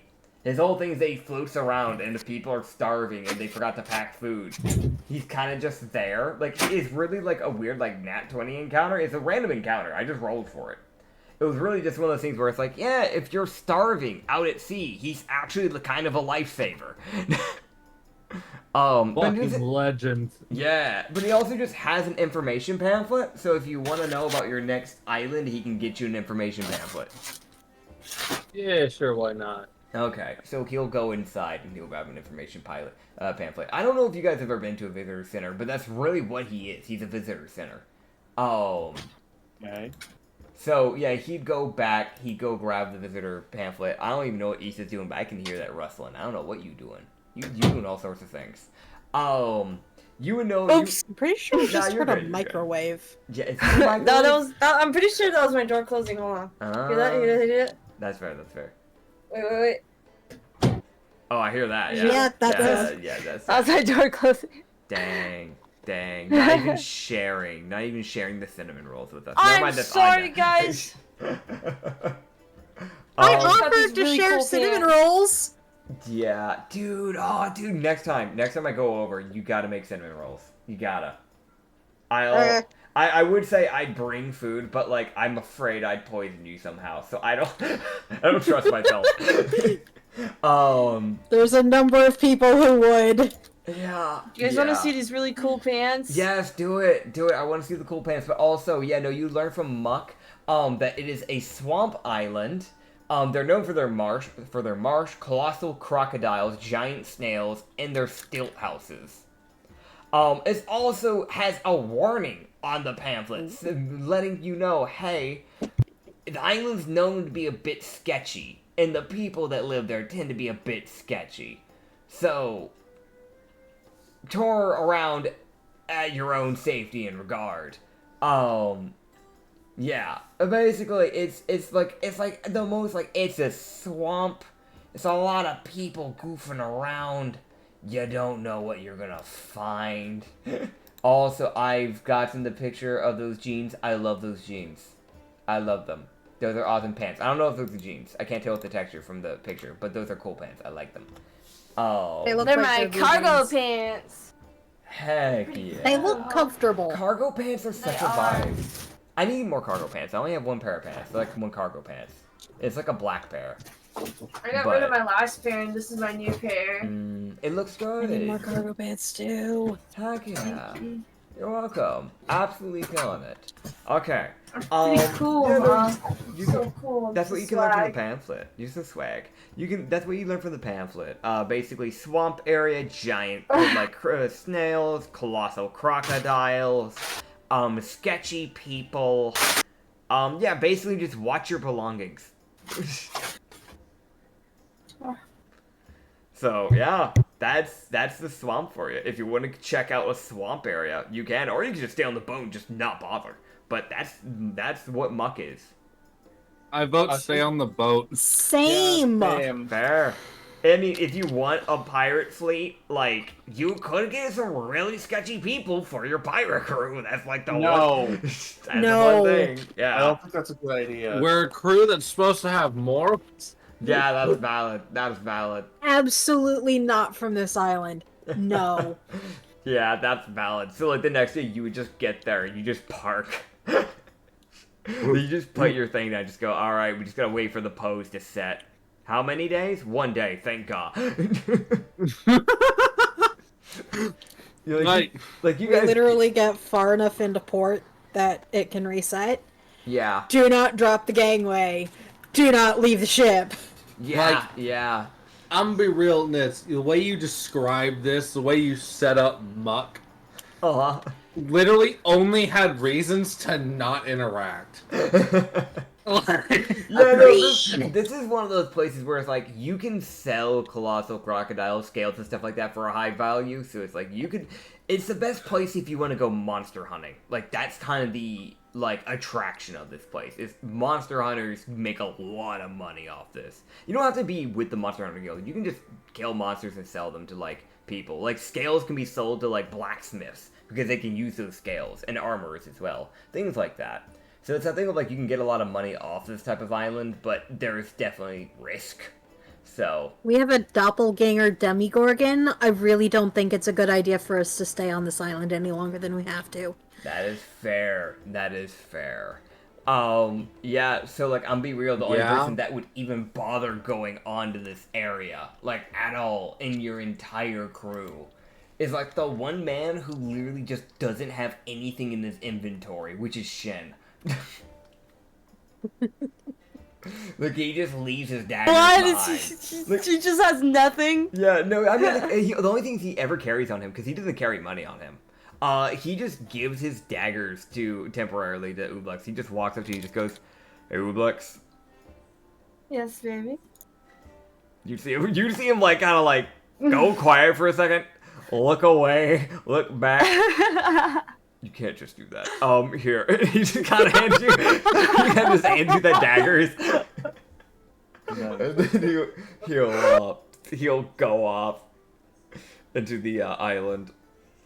And then you quickly see Borf grab Usagi, shove her cleaver into your hand, and just look to you and just go, "If someone come on board, kill, slice in half. Okay, bye." And then she runs after shit. Kill. What? Oh my gosh, and kind of scared. She just looks to you guys and just goes, "Don't worry, I get weapon." She grabs a tree and tears it out. And she comes running after Shin. Well, we'll know Shin will be fine, or they'll both die. Usagi, where's your girlfriend going? I don't know. I'm hunting. Where are you going? Hunting. Dude, I love the distant. Don't say that. I'm just gonna. It should come. I need no. Where are you going? I miss my husband. Where are you going exactly? Hunting. For what? You see you can see there's a colossal crocodile a little bit far off, and she just that meme where they have that or a surprised expression pointing behind them. She does that. What, were they pointing at chicken nuggets? Okay. I mean, it's used for a lot of different things. It's normally just whatever image the person wants, but yeah. Okay. Okay. Second question: where is Shindo going? Who knows? Borf can probably handle herself, but I will be watching from a distance to snipe the crocodile if things go badly. Well, Shin can just teleport to me, but I'm still a little worried. Dude, yeah. If it makes you feel any better, Tito just sets up her rifle. Okay, he'll be fine. I mean, I have my Makes bow. me feel more comfortable. Dude, I love the idea. Yeah. This one motherfucker who has the gall to be like, "I'm gonna try to steal from this random elf dude," gets fucking shot. I'm gonna be real. He's you see him get halfway into the town because he's probably passing through the town from what you can tell, and you see this one guy, this grunk, walk up carefully, he's tippy-toeing. The most cartoon, hunched back, tippy-toe, hands out, sneak. You see him begin to reach for Shin. You can hear the rifle being shifted a bit. And then before you can even hear a gunshot, all you hear is a crack. Not because of the gunshot, but because Shin elbows the grung in the face so hard that you can hear it at the ship. You also don't see the grung get up. Tito, you can stand down. I think Shin's fine. Yeah. God. But yeah, no. Still offer range support. Like it's still Offered range good. support. Yeah, it's that thing of like you have Tito just gun ready just in case, and you also have Varara with her like bow just ready to go. So. But yeah, they'll While head this off for a island, bit. while this island, I'm sure is cool. I don't want to deal with that. That's fair. Like it is the most. I'm fucking chilling. I'm good. Like they will do the things for you guys. Don't worry. Okay, I rolled to see how things went. You'd see Borf come back a little bit earlier than Shin. She's the first one to come back. As she comes back to you, Ublex specifically, she goes up to you, dragging a colossal crocodile behind her. Oh, she would just go, I have food. You want me to? Is there any grilled. special way you want me to grill prepare it? this? Grill it. Yes, I can grill it for you. dude, I'll get prepared right now. I'm gonna like sidle up after this. She's like, I knew you could do it. Good job. Thank you. She picks you up to give you the biggest bear hug. Roll me a con save. Oh my god. I'm gonna. God, that's fucking armor from a crocodile scale. Alright, you feel your bones being crunched in, and you let out a little squeak like a rubber ducky. Yeah, like you feel all of your air just get exhaled in one big breath. A little gentler, please. Oh, sorry, my bad. She just kind of does that, gives you a forehead kiss and puts you down. Thank you. Today we are having Cajun grilled crocodile for dinner. Let's go, crocodile. Ublex has already got the grill fired up. The important thing. I need to go to my room and write some letters. This is very important. Oh yeah. I need to prepare these things.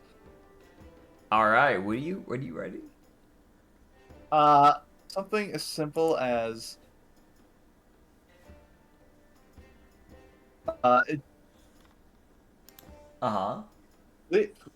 meet me at. They're not so at like midnight. Everybody's like, or like ridiculously early in the morning. Everybody's asleep, right? Except. I mean, eventually we're not done with the day, but yeah. I'm just saying, like, I thought that's what was mentioned last time. Yes. Yeah, no, I think like the earliest person that wakes up is at 5 a.m. Good. So 3 the in the only morning, person that's normally up because he literally doesn't sleep is Shin. Like he has deathless nature. He does not sleep. Okay. He's like the only person. So. Right. Well, I'm gonna get out two important. Well, I'm gonna pull out, make two letters that say, "Meet me at the." Unfortunately, I can't fit both of them in the crow's nest because that would be really romantic. Sadly, I think Borf's too heavy and would probably make the thing crack in half. Maybe. So it says, "Meet me on the." What's the front of the ship called? The bow. I think no. Isn't the bow? I'm still bow ship names too, man. Don't worry. I think the bow front of ship name. Because I think it is the bow. It is the bow.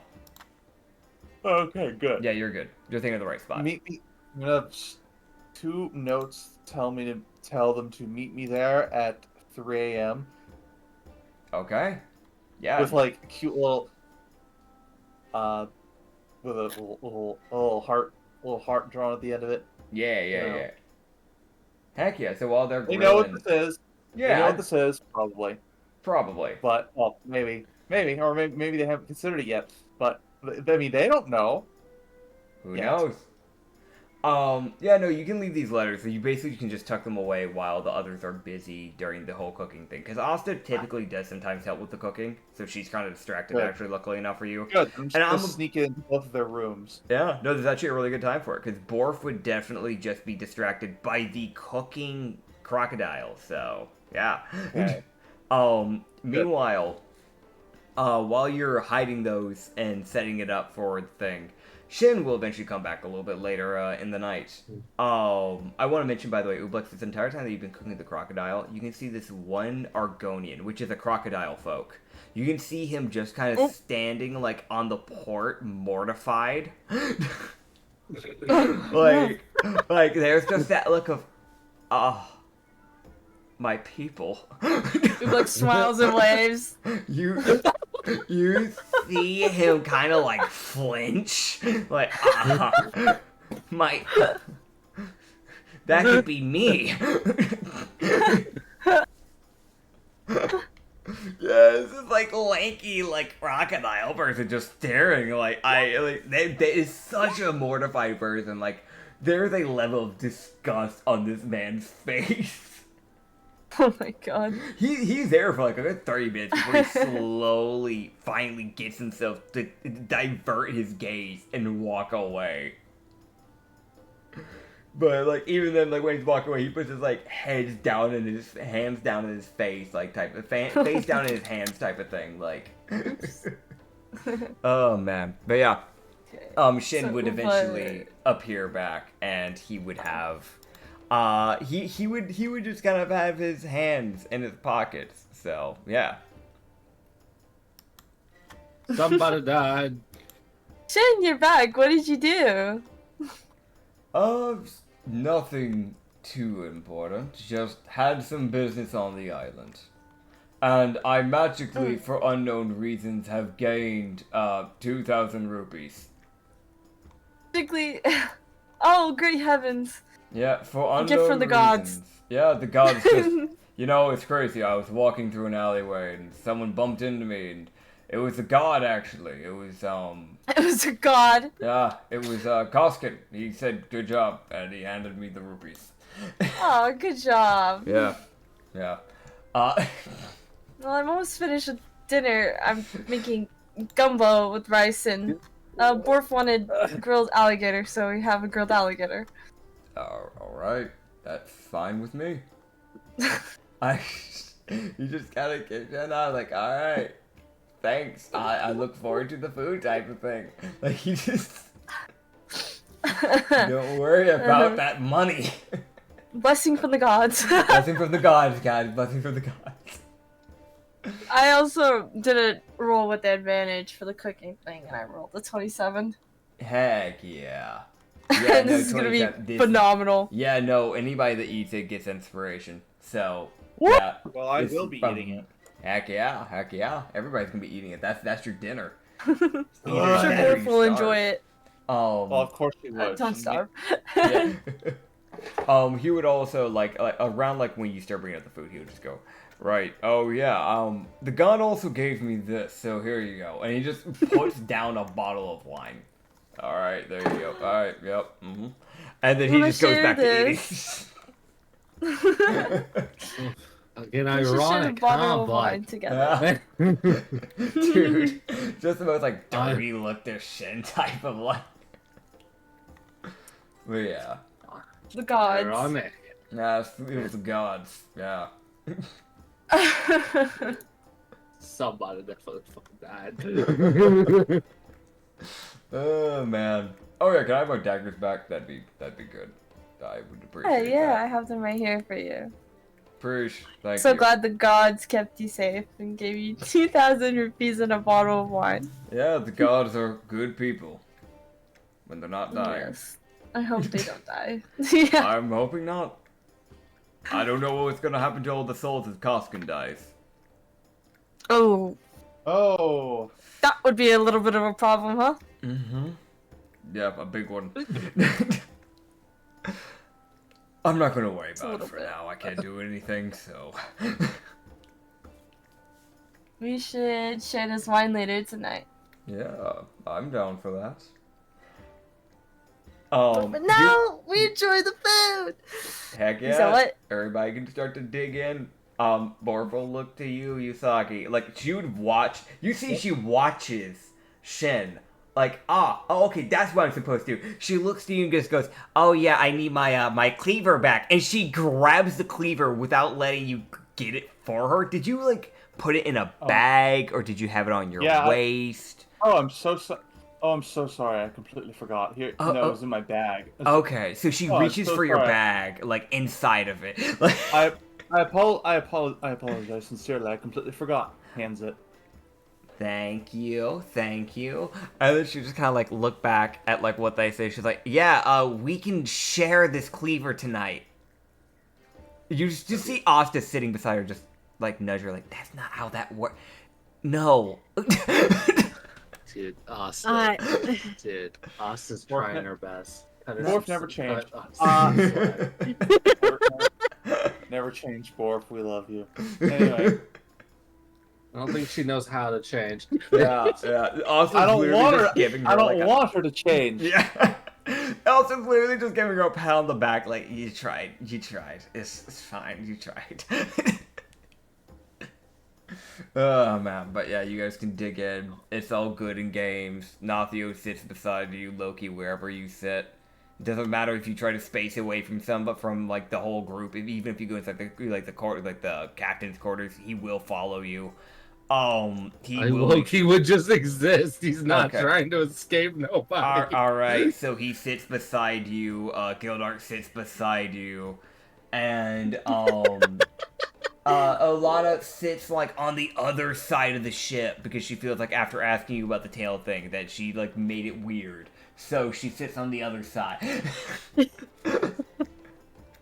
Why are Nathio and Gildart being clingy all of a sudden? It's more like Gildart's always near like Loki when he's on the ship because he's just like, my drinking buddy. That is accurate. Yeah. Why is Nathio being clingy? Nathio is bored because he's like, is that weird thing? He's like an incubi and he hasn't really gotten to like do his thing.